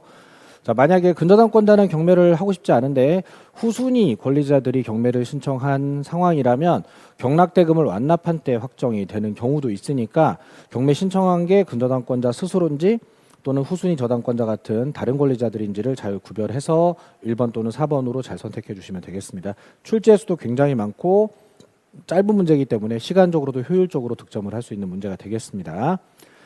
정답 1번이었고요. 63번 유치권 소멸 사유에 해당하는 것을 모두 골라라 이렇게 하는 문제가 되겠습니다. 유치권이 어떨 때 사라지느냐 하는 건데 자, 모든 권리는 포기하면 사라질 수 있겠죠. 유치권도 포기가 가능할 거고요. 유치권의 특이한 현상으로 점유를 상실하면 유치를 하지 못하게 되니까 유치권 사라질 겁니다. 목적물이 멸실됐을 때도 유치권은 물상대위 같은 게 안 되기 때문에 유치권은 이제 그만하게 될 테고요. 담보물권의 특성상 채권이 소멸됐을 때도 유치권은 사라지게 될 겁니다. 자, 목적물의 소유권이 양도되더라도 유치권은 또 물권이니까 변경된 소유자에게 계속 주장할 수 있을 거라서 자, 이 부분은 소멸 사유가 아니겠네요. 자, 그럼 미음번 하나 빼고 나머지 기역, 니은, 디귿, 리을이 유치권 소멸 사유가 되고 정답은 4번 되겠습니다. 자, 상린관계 문제를 포기하고 근저당권 문제, 유치권 문제 이런 짧고 간단하게 풀 수 있는 문제 쪽에 좀 집중을 해서 시간 운영이 되도록 이런 연습이 되어야 하겠습니다. 자, 64번 민법상 유치권에 관한 설명으로 틀린 것은 이라는 질문인데 자, 기역번 지문이 좀 다소 어려워요. 자, 채권이 목적물의 반환 청구권과 동일한 법률 관계나 사실관계로부터 발생한 채권이다. 이럴 때에도 피담보 채권이 될 수 있다라고 하는 결령 관계를 좀 확장하는 형태의 판례 문장인데 자, 정확하게 어떤 상황을 말하는 건지 눈으로 보기 어렵기 때문에 판단이 좀 어렵고 또 니은번 지문도 판단이 좀 어려워요. 니은번 지문에 유치권이 침탈당했을 때 유치권자가 손해배상 청구를 하려고 하면 자, 손해배상 청구권은 자, 1년의 제척기간 내에 행사하지 않아도 된다는 이런 지문이고 반환 청구는 1년 안에 해야 되지만 손해배상 청구권은 1년의 제한을 받지 않는다라는 최신 판례입니다. 그러다 보니까 이것도 삼각형 나올 거예요. 그래서 이 문제도 좀 풀기 힘든 문제로 배정된 좀 난이도 극상 문제가 되겠습니다. 그래서 뭐 겨우 한다고 해봤자 디귿번에 화재보험금에 대해서 물상대위 할 수 없다 정도만 이렇게 결정을 할 수 있을 텐데 자, 그러면 정답 니은번 디귿번 가야 하지만 지금 삼각형이 두 개나 있고 박스형 문제가 되기 때문에 자, 이러면은 정답을 고른다는 것이 매우 힘들어지는 뭐 4번과도 선택이 어려워지고 2번이나 3번과도 선택이 어려워지는 이런 상황이 되겠습니다. 그래서 자, 박스 문제들이 때로는 소거법 때문에 편해지지만 이렇게 최신 판례가 나와서 전혀 내가 처음 보는 이야기를 한다라고 하면 그때는 빠르게 포기하고 다음 문제로 갈 수 있어야 되겠습니다. 그래서 61번의 상린관계 문제, 64번의 유치권 약간 응용 문제들을 좀 빠르게 포기하는 것이 이번 모의고사에서는 좀 좋은 선택이었다. 이런 말씀 드립니다. 자, 65번 계약 성립 옳은 것은, 자, 이런 문제는 이제 쉬운 문제죠. 자, 계약이 합의가 되지 않으면, 수문불합이든 안 수문불합이든 중요하지 않아요. 합의가 되지 않으면 성립이 되지 않은 것이기 때문에 취소를 논의할 수 없다가 될 거고요. 그리고 이번 지문도 구체적 내용이 정해져 있지 않다면 그건 청약이 될 수 없고 해봤자 청약의 유인 정도가 될 겁니다. 그러니까 일반적으로 청약에 해당된다는 이 말은 틀린 지문이 될 겁니다. 청약이 되려면은 승낙만 해도 계약이 될 수 있을 정도의 구체적인 내용을 담고 있어야 돼요. 그리고 3번 격지자 간의 계약에서 청약은 통지가 상대방에게 도달한 때 효력이 생긴다. 맞는 지문 되겠고 정답은 3번이 되겠네요. 자, 계약이 성립되는 건 승낙이 발송할 때 성립되는 거지만 청약은 의사표시니까 도달한 때 효력 생기고 그 이후로는 이제 철회가 안 되는 상태가 되게 됩니다. 뭐 1번, 2번 지문이 좀 불편하더라도 3번 지문의 정답이 좀 쉬운 지문이고요. 교차 점검을 하더라도 또 발송한 후에 사망하는 건 영향을 미치지 않기 때문에 효력이 그대로 발생될 거다. 민법 총칙 지문이 되겠고요. 그리고 청약에 대해서 조건을 붙이거나 변경을 가해서 승낙을 하게 되면 청약을 거절하고 새로운 청약하는 것으로 되는 거니까 종전의 청약은 실효가 될 겁니다. 그래서 대체로 대부분 조문이기 때문에 그러면 정답 3번으로 가는데 크게 어려움이 없는 운영이 되겠습니다. 자, 시간이 쫓기게 되거나 하면 이제 1번, 2번 지문 같은 거에서도 흔들리게 되고 이렇게 되기 때문에 중간에서 아예 건드려도 오래 고민하고 두 번, 세 번 읽어도 답을 찾기 어려워질 문제들에서 시간을 뺏기지 않고 빨리 그냥 접어두는 게 다른 문제들을 좀 더 정확하게 풀 수 있는 그런 좀 에너지의 배분이 될 거라는 말씀 드리고요. 정답은 3번이었습니다. 자, 66번 엑스토지 임차인을은 임대인 갑의 동의 없이 엑스토지를 병에 전대를 했습니다. 그러면은 갑은 을에게 임대차 했던 걸 을이 그걸 병에게 전대차 했는데 동의를 받지 않았다는 거죠. 자, 무단양도 전대를 했을 때 이건 일종의 계약 위반이기 때문에 갑은 을과의 임대차를 해지할 수 있어지겠지만 그건 갑과 을의 문제일 뿐이고 을과 병의 전대차 계약은 그대로 효력이 있기 때문에 뭐 사용할 수 있게 허락을 받아줘야 된다든가 또는 담보 책임 부담한다든가 이런 문제들이 발생이 될 겁니다. 자, 그러면은 1번 을이 병에게 토지를 인도해서 병이 사용 수익할 수 있도록 해야 될 의무가 있다. 이게 을과 병 사이의 계약은 유효이기 때문에 지금이라도 허락을 받아서 쓸 수 있게 해줘야 된다는 뜻입니다. 자, 그리고 틀린 거 고르시오니까 1번은 답이 아니겠죠. 자, 그리고 2번 병은 을에 대한 권리로 갑에게 대항하지는 못할 겁니다. 을과의 계약이 유효하다고 해서 갑에게까지 동의 없이 계속 사용 주장을 할 수 있는 건 아닐 거예요. 자, 그리고 3번 자, 을과 병의 전대차 계약에도 불구하고 갑과 을의 임대차 관계는 바로 소멸하는 건 아니고 해지할 수 있는 거예요. 해지할 수 있다는 것은 갑과 을의 임대차가 해지하면 종료되겠지만은 해지를 안 할 수도 있다는 뜻도 되기 때문에 즉시 소멸하는 건 아니다가 될 겁니다.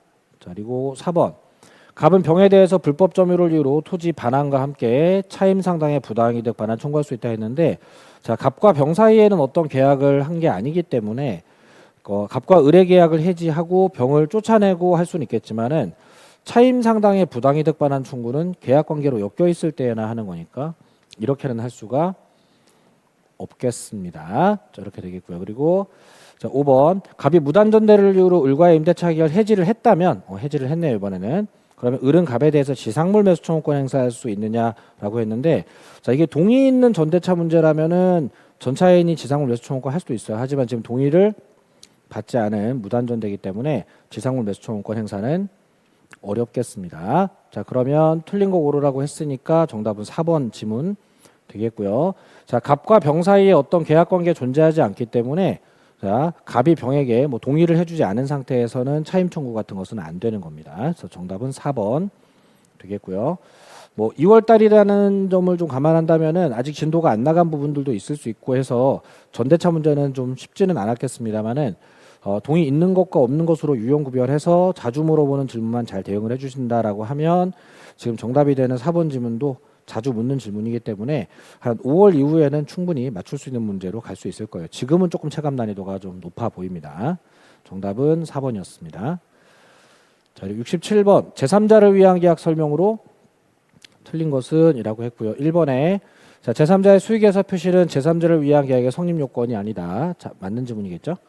자, 제3자를 위한 계약에서 수익의 의사 표시는 제3자가 권리를 취득하기 위한 요건이지 이 계약의 성립과 아무 관련이 없습니다. 그래서 이 계약의 성립은 요약자와 낙약자가 청약 승낙하고 의사가 합치되면 성립하는 거고 성립 이후에 제3자가 수익 의사 표시를 하면 뭐 이행 청구 같은 거를 할 수 있는 권리가 생기는 이런 부분이지 성립을 위한 요건은 아닌 겁니다.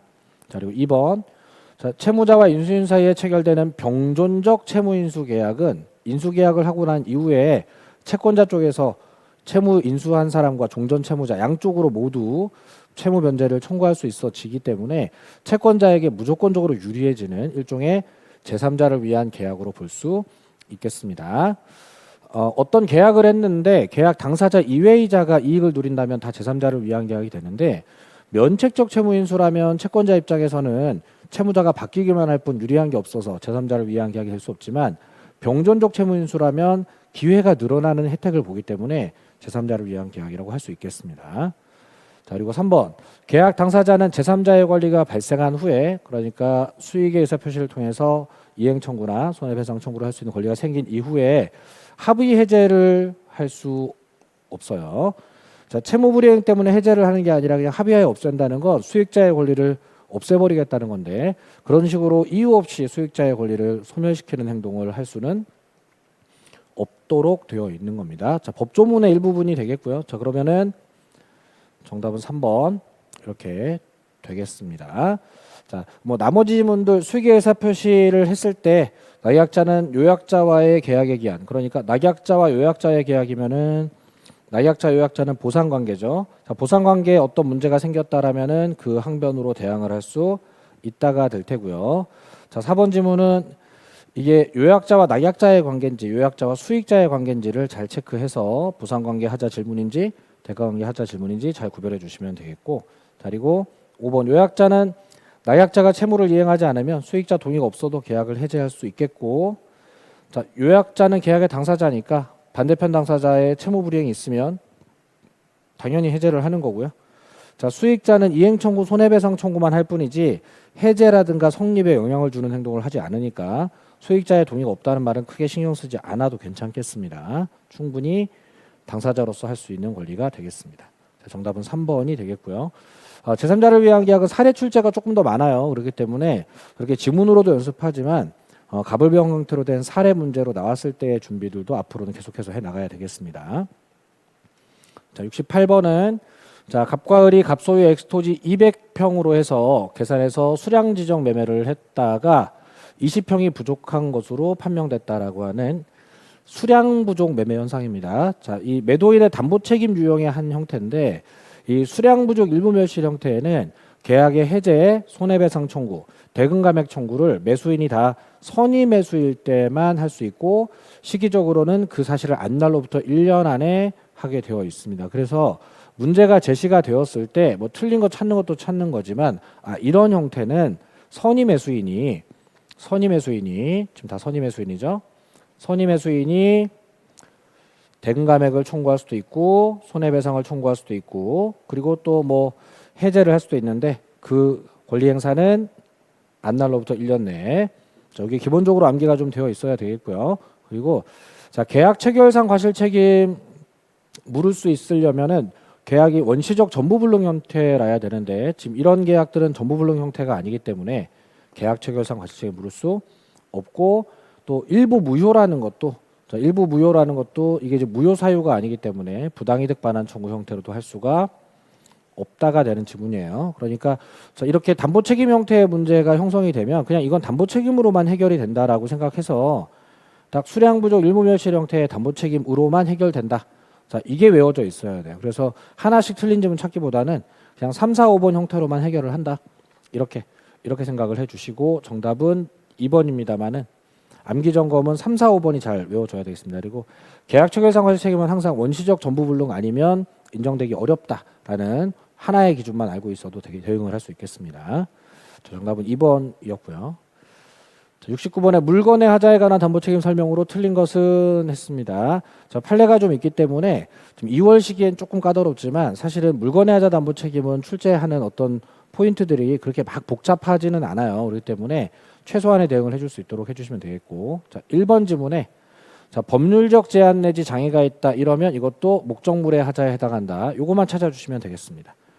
자, 건물 지으려고 땅 샀는데 건물을 못 짓게 되는 이유가 법률적 제한이라면 권리의 하자가 아니라 물건의 하자로 판례가 분류한다는 거. 물건의 하자에서 가장 많이 나오는 지문이고요. 그리고 이번에 물건의 하자 존부는 인도시를 기준으로 이행기를 기준으로 판단한다 그러면 X. 계약 체결 당시, 법률행위 당시를 기준으로 판단한다라고 해야 되겠습니다. 우리가 뭐든지 판단할 때는 법률행위 당시 기준 판단하는 게 제일 많아요. 자, 그러면 정답 빠르게 찾고 3, 4, 5번 안 읽어도 되게 운영해 주셔야 되겠고요. 자, 물건의 하자 특징 좀 본다라고 하면, 자, 물건의 하자는 매수인이 선의 무과실이라야지 해제든 손해배상 청구든 완전물급부 청구든 할 수 있게 되겠고요.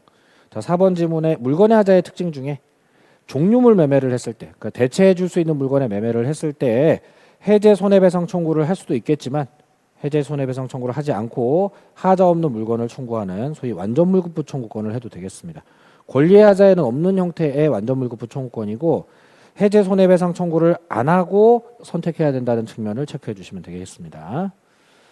자, 5번 지문도 잠깐 보고 갈까요? 최근에 좀 유행하는 지문인데, 자, 어떤 착오도 있었고 하자도 있는 물건의 매매가 이루어졌다면 매수인은 착오로 인한 취소권과 물건의 하자로 인한 담보책임 해제권을 둘 다 갖고 있는 경우가 있을 수 있겠고, 과거에는 이럴 때 담보책임이 성립했기 때문에 착오 취소는 할 수 없는 게 맞다라는 논의가 많았는데, 현재 판례는 담보책임 성립 여부와 관계없이 취소를 선택하는 것도 가능하다라고 하고 있고, 사고 문제로도 출제를 여러 번 했었고요. 담보책임으로도 같이 출제할 수 있기 때문에 뭐 이런 판례들은 기회가 있을 때마다 자주 읽어주셔야 되겠습니다. 자, 지금 정답 지문은 2번 지문인데 뭐 미진한 판례들은 앞으로 좀 보완을 해가면 되겠고요. 그리고 특별히 뭐 아주 높은 난이도의 문장이 있는 건 아니에요. 지금 미진한 거는 아직 좀 강론 부분이다 보니까 암기가 좀 부족해서 그런 거니까 틀렸더라도 너무 스트레스는 받지 않으셔도 되겠고, 지문들은 빠짐없이 점검을 좀 해보시기 바랍니다. 자, 70번 아주 쉬운 문제죠. 이런 문제는 실수가 나오면 안 돼요. 계약의 유형 설명을 옳은 것을 했는데, 자, 매매는 유상계약은 맞습니다만 요물계약 아니고 낙성계약이죠. 자, 교환은 매매랑 똑같은 성질의 계약이니까, 자, 무상계약 아니고 유상계약, 계속적 계약 아니고 일시적 계약입니다. 자, 임대차도 성질은 매매랑 똑같은 성질의 계약이에요. 그러니까 편무계약 아니고 쌍무계약, 유상계약은 맞습니다. 자, 그리고 4번. 자, 유상계약은 모두 다 쌍무계약이다라고 했는데 포함관계를 보면 유상계약이 조금 더 넓은 개념 속에 있어요. 그리고 그 안에 쌍무계약이 들어있어서 쌍방이 부담하는 의무가 다 대가성을 띠는, 그래서 쌍무계약은 모두 다 유상계약이 맞습니다. 그런데 유상계약이 모두 쌍무계약은 어려운 게 이 사이 공간의 계약이 있겠죠. 자, 대표적으로 현상광고라는 계약은 쌍무편무로 분류를 한다라고 하면 편무계약인데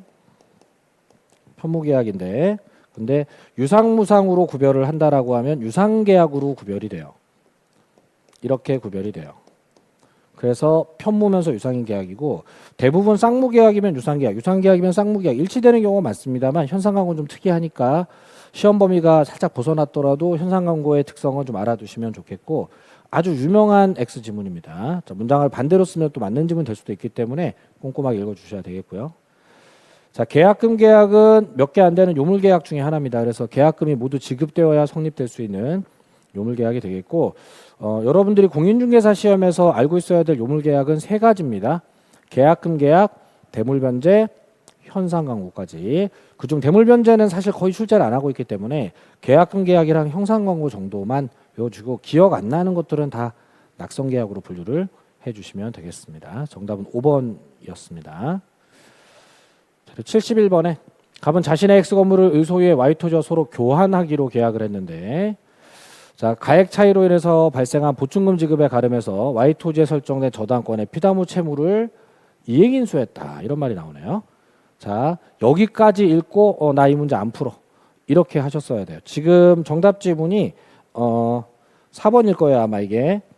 근데 이제 난이도 극상 문제고 제가 느끼기에 공인중개사 시험에 35년간 나온 문제 중에 가장 높은 난이도의 문제가 아니었었던가 싶어요. 그 완전히 똑같은 문제를 연습을 시킬 수는 없어서 우리 선생님들이 실제로 출제되었던 기출문제에서 약간의 변형을 하기는 했는데, 자, 문제 뭐 어떤 난이도라는 게 지금 일단 이행인수가 시험 범위가 아닌데 문제에 끼어들었다는 측면, 그리고 매매로 물어볼 수도 있는 위험부담이라든가 담보책임의 법리를, 자, 여기 지금 물건의 하자라든가요, 담보책임의 법리를 교환계약으로 물어봐서 그리고 방향성을 좀 약간 혼란스럽게 한다는 측면도 들어있고요. 그리고 지금 2번 지문이라든가 4번 지문은 해당 판례를 학습하지 않은 학생이 선생님 수준의 지식을 갖고서도 판례를 모르면 판단이 쉽지 않아서 당시 선생님들조차도 판단이 되게 혼란스러웠던 지문이에요. 뭐 좀 마스터 수준의 실력이 올라갔다라고 하면 위험부담이나 담보책임 같은 1번이나 3번은 제거를 할 수 있겠지만 결과적으로 2번, 4번 그리고 5번 지문 같은 경우에는 좀 판단이 굉장히 어려워지기 때문에 어차피 시간 투자를 많이 해도 정답은 고를 수가 없는 상태로 갈 가능성이 높습니다. 그래서 자, 문제가 사이즈도 크고 뭐 이행인수 어쩌고 하면서 이상한 말도 나오고 그러면은 이거는 무조건 패스. 자, 이런 판단을 빠르게 해주셨어야 되겠습니다. 그래서 오늘 상인관계에 관련된 61번 문제, 그리고 유치권에 어려운 판례들이 섞여 있는 64번 문제, 그리고 말도 안 되는 난이도죠. 사실 이 정도는 71번 문제. 이 세 개는 안 풀고 빨리 버린 학생들이 시험 운영을 잘했다라고 평가를 받을 수 있는 문제가 되겠습니다. 자, 정답은 뭐 확인 정도만 해주시면 되겠고 여러분들이 공부를 할 필요성은 없어 보입니다. 저는 72번 계약금 설명으로 틀린 것은, 자, 이번에 계약금 계약 체결하면서 계약금 지급하기로 약정은 했는데 실제로 계약금 전액을 지급하지는 않았다. 그러면 계약금 계약은 요물계약인데 지급이 안 되면 성립이 안 된 게 될 테고, 성립이 안 되면 어떤 해제권이라는 기능도 발생하지 않는다가 될 거예요. 그래서 계약금 계약은 요물계약이다라는 문장을 응용지문 형태로 좀 쓴 이런 지문이 되겠고, 지금은 조금 읽기 힘들 것 같아요. 2월 달에는. 근데 계약금을 약속만 하고 지급을 하지 않는 단계에서는 계약금을 이용한 해제는 안 된다. 이렇게 정도 점검해 주시면 되겠습니다. 자, 그리고 2번. 자, 매수인이 단순히 이행의 준비만을 하고 있는 경우. 또 3번. 자, 관할관청으로부터 토지거래 허가를 받은 경우. 그리고 4번. 자, 중도금을 지급한 경우. 자, 이런 경우들이 이행의 착수가 있었다고 볼 것인지에 관한 판단을 묻는 문제예요. 근데 자, 이행의 착수가 있다라고 하려면 뭘 주거나 해야 돼요. 등기소를 주거나 매매대금을 주거나. 자, 시험에서 가장 많이 이행의 착수로 다루어지는 것은 중도금 지급입니다. 매매대금을 준 거죠. 일부지만. 이행의 착수가 됐기 때문에 이제 계약금을 이용한 해제는 할 수가 없다가 되겠습니다. 그럼 반대로 평가한다면 준비만을 하고 있다면 이행의 착수를 한 건 아니에요. 준비만 했지. 자, 그럼 이행의 착수가 아니기 때문에 아직도 계약금을 이용한 해제를 할 수가 있다가 되는 거고요.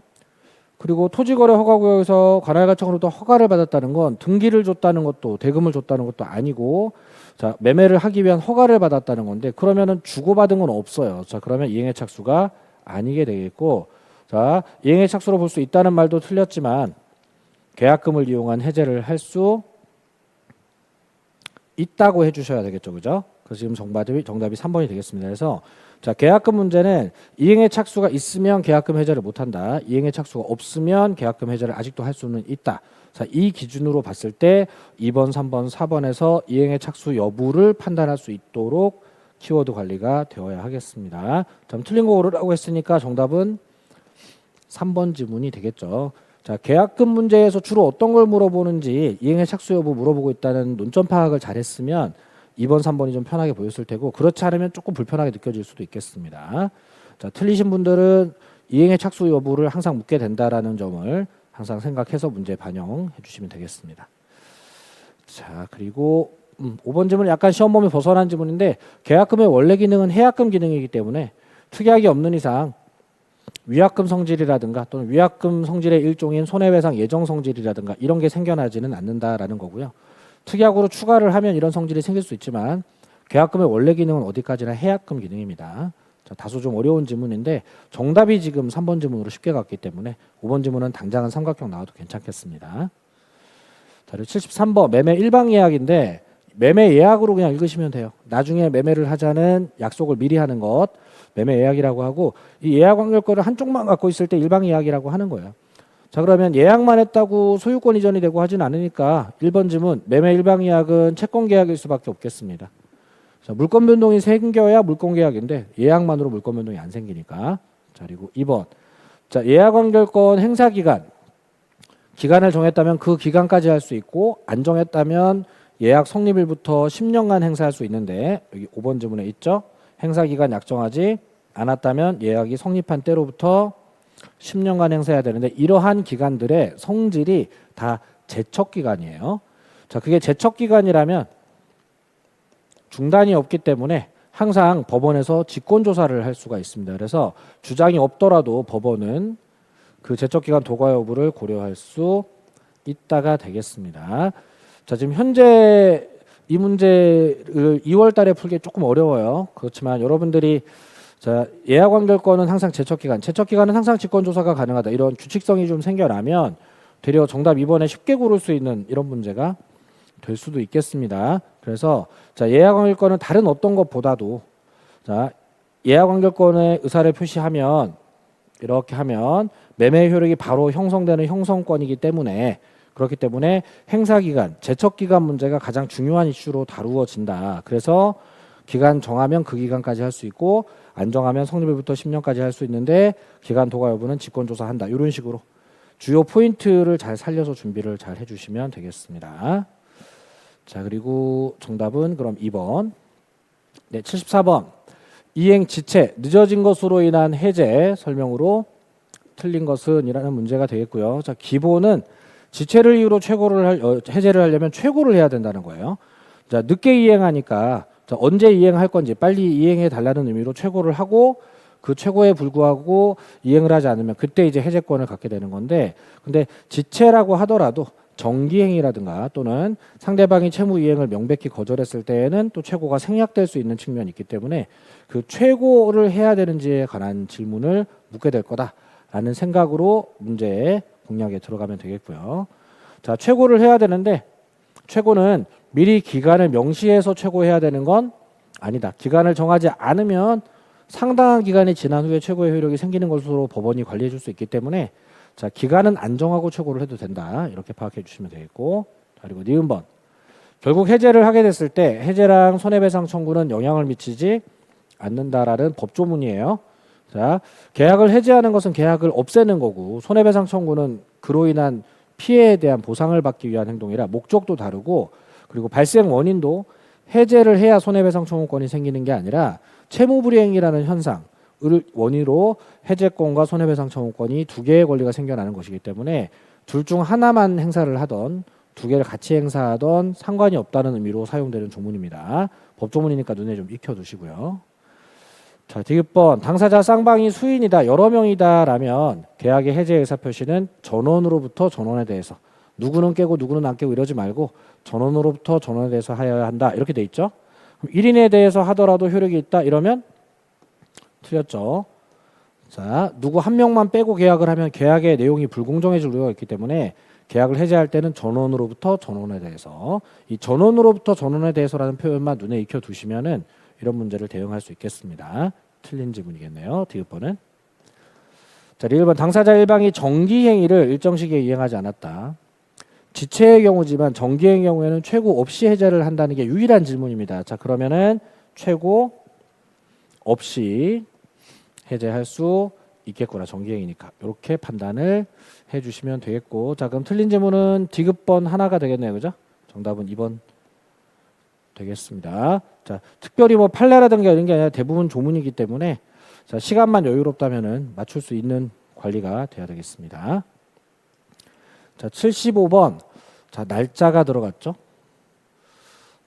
약간의 사례형 문제고요. 그리고 보증금이 12억 원짜리 상가 건물 임대차인데, 자, 난이도가 좀 높은 문제가 되겠습니다. 근데 자, 풀 수 없다 하는 정도까지는 아니고, 이러한 형태의 환산보증금 9억 원을 초과하는 상가 건물 임대차 보호법 문제가 지금은 일반화가 됐어요.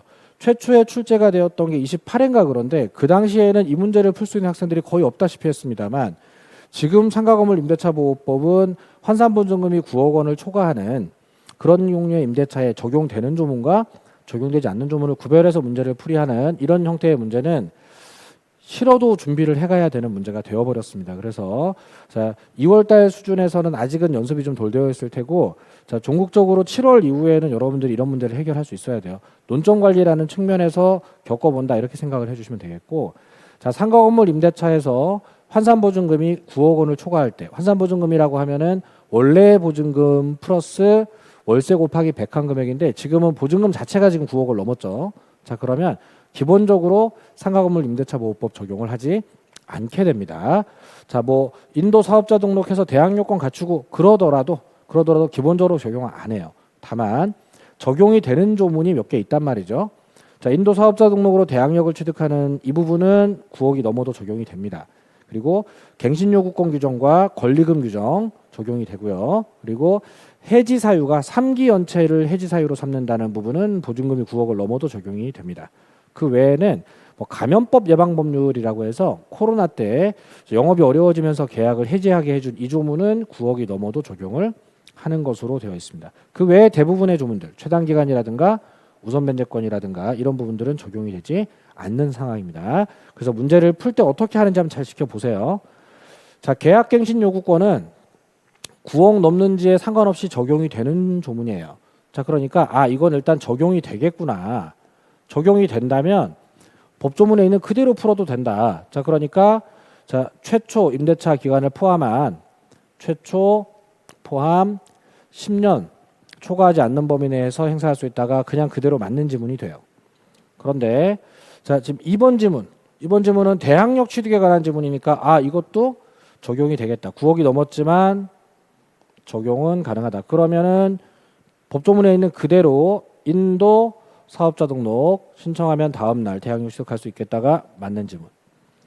네, 3번 지문은 자, 임대차 기간을 6개월로 정했다는 건데 최단 기간이 1년이지만 1년보다 좀 짧게 했어요. 근데 9억을 넘었기 때문에 최단 기간 규제에 관한 부분은 상가건물 임대차 보호법 적용을 하지 않습니다. 적용을 하지 않는다는 건 6개월짜리 계약을 했을 때 이 부분이 뭐 편면적 강행 규정 무효 이렇게 되는 게 아니라 그냥 유효라는 거예요.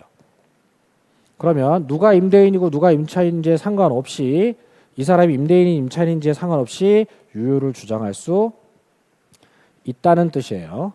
자, 만약에 이 문제가 환산보증금 8억짜리 서울지역 임대차 문제였다면 상인법 적용을 하게 되면서 1년보다 짧은 기간을 임대인이 주장하는 건 안 된다가 될 거예요. 그러면 3번 지문이 틀린 지문이 되어버릴 건데 9억이 넘으면서 규제를 안 받게 되니까 6개월이든 3개월이든 누구든 주장할 수 있다가 되어버리는 이 부분. 그래서 자 3번 지문을 틀린 지문으로 선택을 하신 분들은 이 환산보증금이 9억 원을 넘어 있는 이 부분을 반영하지 않고 풀다 보니까 3번이 정답처럼 보일 수 있다는 겁니다. 자, 이런 부분들이 왜 3번이 맞는 지문으로 변하는지를 인지를 하고 다음번에 반영을 해주셔야지 되겠습니다. 그리고 자, 3기 차임을 연체했을 때 임대차 계약을 해지하는 조항도 9억이 넘어도 적용이 되는 규정이기 때문에 법조문 그대로 그러면 해지할 수 있다로 풀어주시면 되겠고요. 자, 5번 지문에 우선 변제를 받는 기능은 9억이 넘게 되면 적용이 되지 않는 규정이기 때문에 자, 아무리 보증금에 대해서 뭐 확정일자를 받고 대항력을 취득해도 우선 변제 받을 수 있는 기능이 없어지면서 자, 정답은 5번 지문이 되는 겁니다. 이렇게 되는 겁니다. 자, 이 환산보증은 9억은 넘었다는 이 부분을 반영 안 하고 문제를 풀면 3번이 정답처럼 보일 수 있어요. 그래서 이 문제는 풀 수 없는 문제로 분류해서 버리기에는 여러분들이 시험장에서 꽤 자주 만날 문제이지만 분명히 난이도는 중급 이상입니다. 상급이에요. 근데 어려운 문제라고 해서 여러분들이 무조건적으로 다 포기하지 마시고 시간 운영을 잘해서 75분까지 시간 관리를 잘했다 그러면 사실은 어떻게 푸는지 요령만 가지고 있으면은 적용되는 것 안 되는 거 구별하고 적용될 때는 그냥 배운 거 그대로 풀고 적용 안 될 때는 법조문에는 뭐가 어떻게 된다고 돼 있어도 그걸 반영하지 않는 형태로 풀 수 있게 이렇게 연습이 되면 되겠습니다. 다소 어려운 문제예요. 많이 어려운 문제입니다. 하지만 해결해야 할 문제라는 거 말씀드리고요. 정답은 5번이었습니다. 76번. 자, 갑은 을에 저당권이 설정되어 있는 이게 중요합니다. 자, 이미 저당권이 설정되어 있는 병 소유의 액수주택을 병으로부터 보증금 2억 원에 임차해서 즉시 대항력권 갖추었고 확정일자도 받아서 거주하고 있습니다. 그 후에 또 정의 액수주택의 저당권을 취득한 다음 저당권 실행을 위한 경매에서 무가 소유권을 가져갔어요. 자, 사람이 굉장히 많이 등장을 해서 번거로운데 사실 이 문제는 어렵지 않아요. 자, 시간만 잘 운영돼서 왔다라고 하면 대략 제가 이렇게 설명드려 보겠습니다. 자, 이 부동산의 권리의 우선순위 관계를 봤을 때 제일 먼저 있었던 건 을의 저당권입니다. 그리고 그 집에 갑이 임차인으로서 대항력을 취득하고 거주하기 시작했고 그 이후에 정이 또 새로운 저당권을 갖게 되었습니다. 자, 이렇게 됐고 대항력 갖춘 임차인은 확정일자도 갖추었습니다.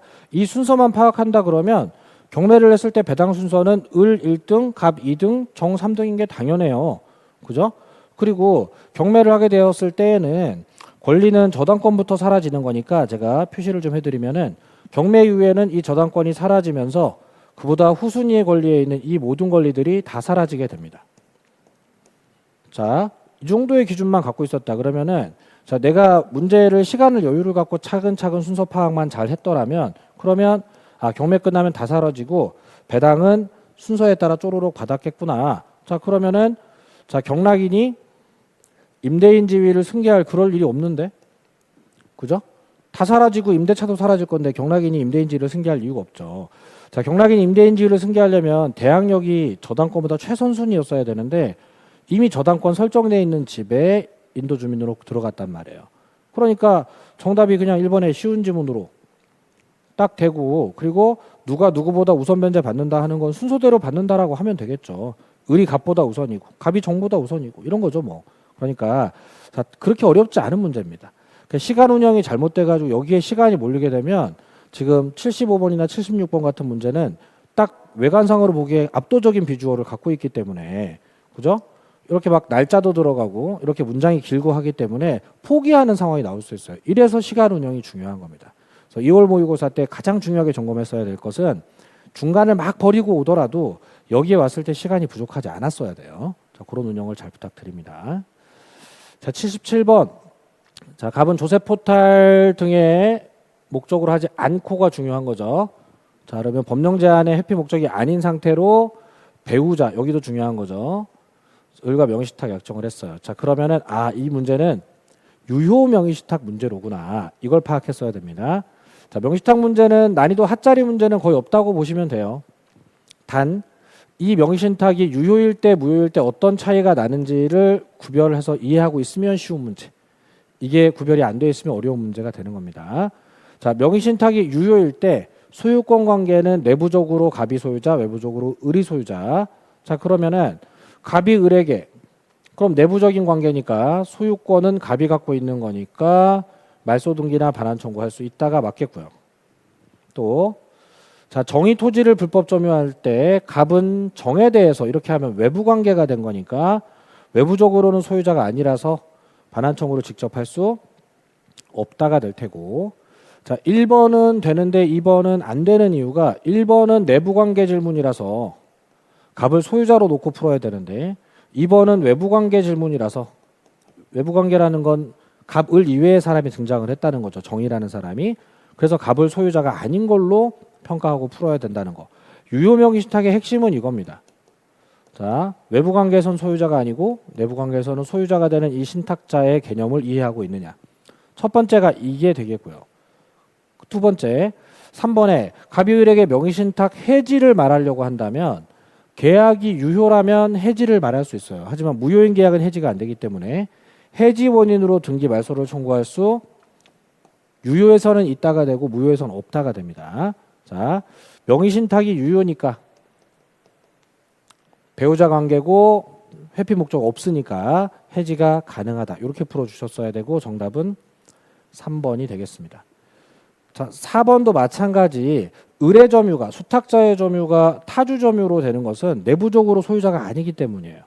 그리고 5번 같은 경우에야 제3자가 병이 을과 매매계약 체결하고 등기를 가져갔을 때 제3자가 소유권 갖는 부분은 유효든 무효든 이자간 양자간 삼자간 뭐 어떤 유형이든 소유권 취득이 다 선악불문 될 것이기 때문에 이건 모든 명의신탁 문제의 공통현상 같은 거예요. 자, 그러니까 결국 이 문제의 핵심은 유효 명의신탁의 특징 소유권 관계랑 해지 여부를 이해하고 있느냐 쪽으로 귀결되는 문제가 되겠습니다. 자, 양자간 명의 식탁이 최근에 출제가 좀 늘고 있는데 기본적으로 원리만 이해를 한다라고 하면 당분간 양자간을 빼고 중간생략형이나 계약형 쪽에 좀 집중할 수 있는 여건이 만들어지는 거기 때문에 유효명의 식탁일 때, 무효명의 식탁일 때 차이가 나는 부분들, 소유권 관계와 해지 여부 잘 점검해 주시면 되겠습니다. 자, 난이도는 좀 있습니다만 학습을 통해서 좀 소화를 해야 될 부분입니다. 78번. 자, 이번에는 선순위 담보권이 없는 주택에 대해서 대항 요건을 갖춘 임대차예요. 그러면 아까는 우리가 1번에 저당권이 있는 상태로 대항력 취득했기 때문에 경매를 하면 임차인이 쫓겨나면서 자, 대항력 유지할 수 없는 문제를 봤는데 지금은 선순위가 없죠.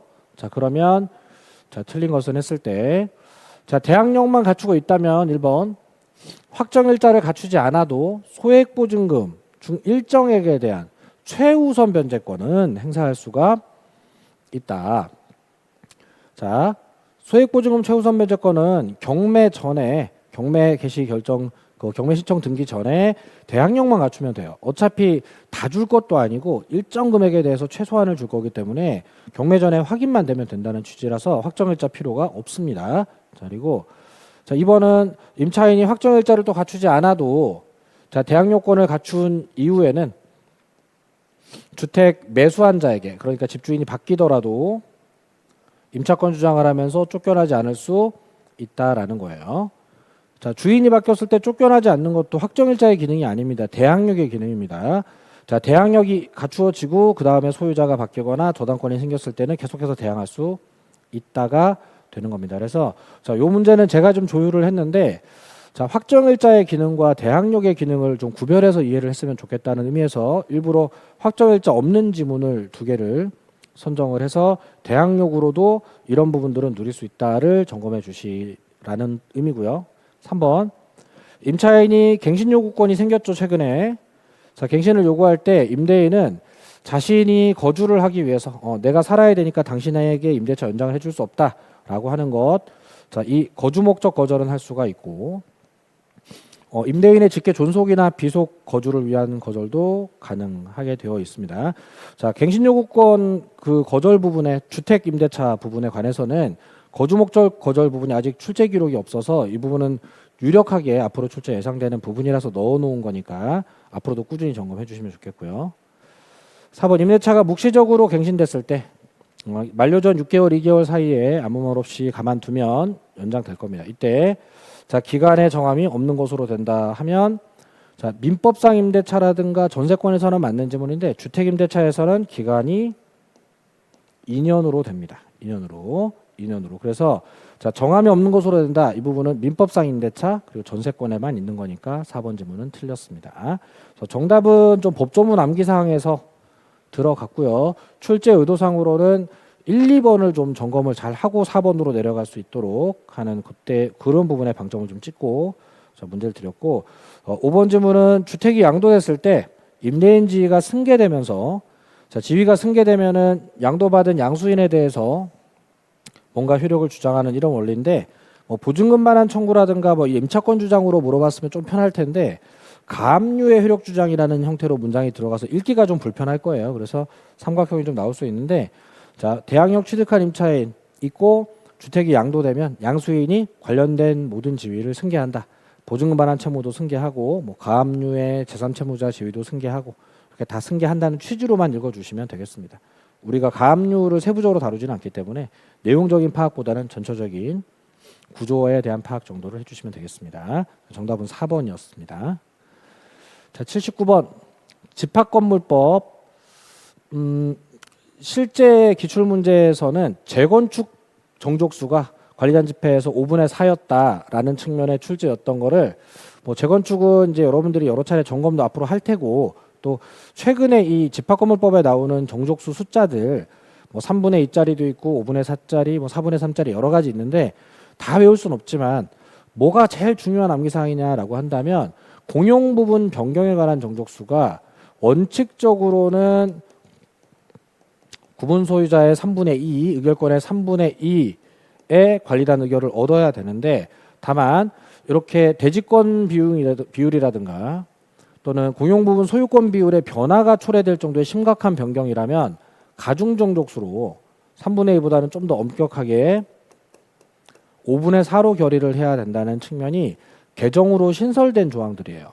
과거에는 그런 거 구별 없이 그냥 다 4분의 3으로 했었던 건데 일괄적으로 했더니 좀 이게 좀 어떨 때 너무 심하고 어떨 때 너무 약하다 하는 문제가 생겨서 이 4분의 3 조항이 개정이 된 부분입니다. 자, 이렇게 됐는데 아직 출제를 안 했어요. 그래서 자, 여러분들은 이 개정 조문들에 대한 준비를 항상 해 주셔야 되겠고, 마저 말씀드리면 조금 감경되는 부분도 있어요.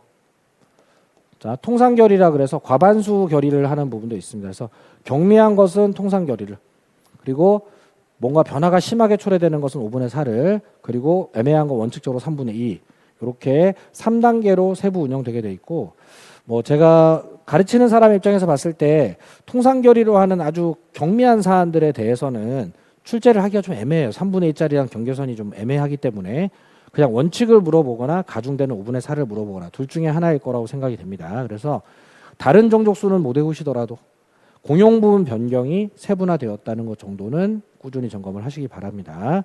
뭐 특별법 부분이기 때문에 2월 모의고사에서는 틀릴 수 있어요. 근데 한 7월쯤 가서 다시 나왔을 때는 분명히 맞출 수 있어야 됩니다. 단순 기상 문제니까. 자, 80번입니다. 자, 갑이 을에게 1,000만 원을 빌려줬고요. 담보하기 위해서 을소유 엑스토지에 1억 원짜리 부동산인데 가등기를 마쳤습니다. 그러면 자, 가등기담보법 적용 대상에 들어갔어요. 가등기담보법 적용 대상은 세 가지 기준을 충족해야 되는데 물건이 더 비싼 거라야 돼요. 그러면은 빌려준 돈 1,000만 원이랑 토지 1억 원짜리를 비교했더니 훨씬 비싸죠. 자, 두 번째, 소비대차 채권이라 해야 되는데 빌려준 돈이니까 소비대차 맞아요. 세 번째, 가등기나 소유권자 등기를 해야 되는데 등기를 마쳤다는 얘기가 나오죠. 그러면 이제 가등기담보법 적용 대상에 들어가고 이제는 본등기 하려면 청산 절차를 거쳐야 되는 사안이 됐습니다. 자, 그리고 그 후에 병이 저당권을 취득해서 후순위 저당권이 있는 가등기담보 사례가 되겠고, 틀린 것은 했는데, 자, 가등기담보 사례에서 가장 많이 나오는 형태가 이겁니다. 가담법 적용 대상에 들어갔으면서 후순위 저당권이 하나 있는 사례. 뭐 문제가 아주 쉬운 난이도라 할 수는 없겠고요. 다만 자주 나오는 유형이기 때문에 자, 출제되는 지문들을 잘 숙지를 해둬야 되겠습니다. 자, 이제 적용 대상에 들어갔기 때문에 실행 통지를 하지 않고서는 본등기를 청구할 수 없게 됐습니다. 적용 대상이 아니라면 실행 통지 생략하겠지만 적용 대상에 들어갔기 때문에 실행 통지해야 되겠고요. 그리고 채무 변제하고 그 담보가등기 말소하는 것은 동시행이라고 할 수는 없겠네요. 자, 지금 2월 첫 모의고사이기 때문에 사실은 더 중요한 지문들이 있음에도 불구하고 성질을 이해하면 맞출 수 있게 하겠다는 생각으로 가등기담보권은 저당권 유사의 성질이니까 그러면 돈을 먼저 변제를 하고 그 담보가등기의 말소를 후이행으로 하는 거지 동시이행하는 게 아니다 정도에서 답을 찾을 수 있게 문제 배정을 했습니다. 사실 이 사례에서 제일 중요한 지문이라고 하면 3번이에요. 근데 지금은 담보가등기가 저당권 유사의 성질이다만 이해를 해도 풀 수 있게 하느라고 지금 2번으로 정답을 했으니까 3번도 잘 챙겨주셔야 되겠습니다. 자, 청산 절차를 하는 동안이라면 변제기가 도래하기 전이라도 여기가 포인트가 되겠습니다. 자, 청산기간 중이라면 변제기 도래 전이더라도 후손이 저당권자가 경매로 합시다라고 할 수 있다는 겁니다. 자, 원래 저당권자는 변제기 도래 후에만 경매 신청을 하는 게 일반적인데 청산기간이 2달밖에 안 되기 때문에 변제기를 기다릴 여유가 없을 거다라는 거예요. 그래서 자, 청산기간 동안이라면 변제기 도래 전이라도 경매 청구할 수 있다. 자, 그리고 그렇게 후순위 저당권자가 청산기간 중에 경매로 합시다라고 경매 신청을 하면 이제 자, 본등기 청구할 수 없고 귀속 청산 절차 다 중단하고 이제 경매로만 진행을 하게 운영이 되고 있다는 거고요. 그리고 그런 식으로 담보권 실행을 위한 경매 절차가 진행된다면 가등기 담보권은 저당권 취급을 하게 될 거기 때문에 자, 소유권을 경락인이 가져가고 난 이후에 경매가 끝난 다음에는 저당권과 같은 성질의 가등기 담보권은 소멸하게 된다. 라는 약간 좀 유기적으로 연결된 형태로 지문 구성을 했습니다. 그래서 정답은 2번인데 후순위 저당권자가 있는 지문에서는 항상 3번, 4번 지문이 단골 손님으로 등장을 합니다. 그래서 이 3번, 4번을 좀 잘 체크할 수 있도록 관리해 주시면 되겠고, 자, 정답 2번은 2번과 5번은 자, 담보가등기는 저당권이다라는 개념으로 대응을 해주시면 되겠습니다. 자, 정답은 2번이었고요. 오늘 해설은 여기까지 보도록 하겠습니다. 자, 지금 2월 달에 아직 진도가 안 나간 부분들도 있고 해서 특별법 문제가 좀 어렵게 느껴질 거예요. 근데 시간 운용을 잘 해서 버릴 것들은 버리더라도 그래도 내가 배운 영역 안에서는 어느 정도 고를 수 있고 틀리더라도 한 3개까지는 걸러내고 2개 중에 하나에서 골라지고 이런 정도 운영이 되면서 시간적인 오버타임이 안 나도록 운영됐다면 2월 모의고사는 매우 성공적인 거니까 그런 정도의 점검으로 2월 모의고사 치르시면 좋겠고 3월 달에는 또 약간 또 진도 더 나갈 테니까 그때는 점수 욕심도 조금 내보는 거고요. 목표는 한 7월 정도에 50점대를 내가 느긋하게 맞을 수 있다라면 합격권엔 충분히 갈 수 있는 거니까 너무 조급하게 생각하지는 않으셨으면 좋겠습니다. 자, 첫 번째 모의고사 굉장히 좀 피곤하셨을 텐데 좀 점검할 거 점검하고 좀 푹 쉬셨으면 좋겠다 말씀드리고요. 3월 달 모의고사에 또 화이팅 해보시기 바랍니다. 자, 민석기였습니다.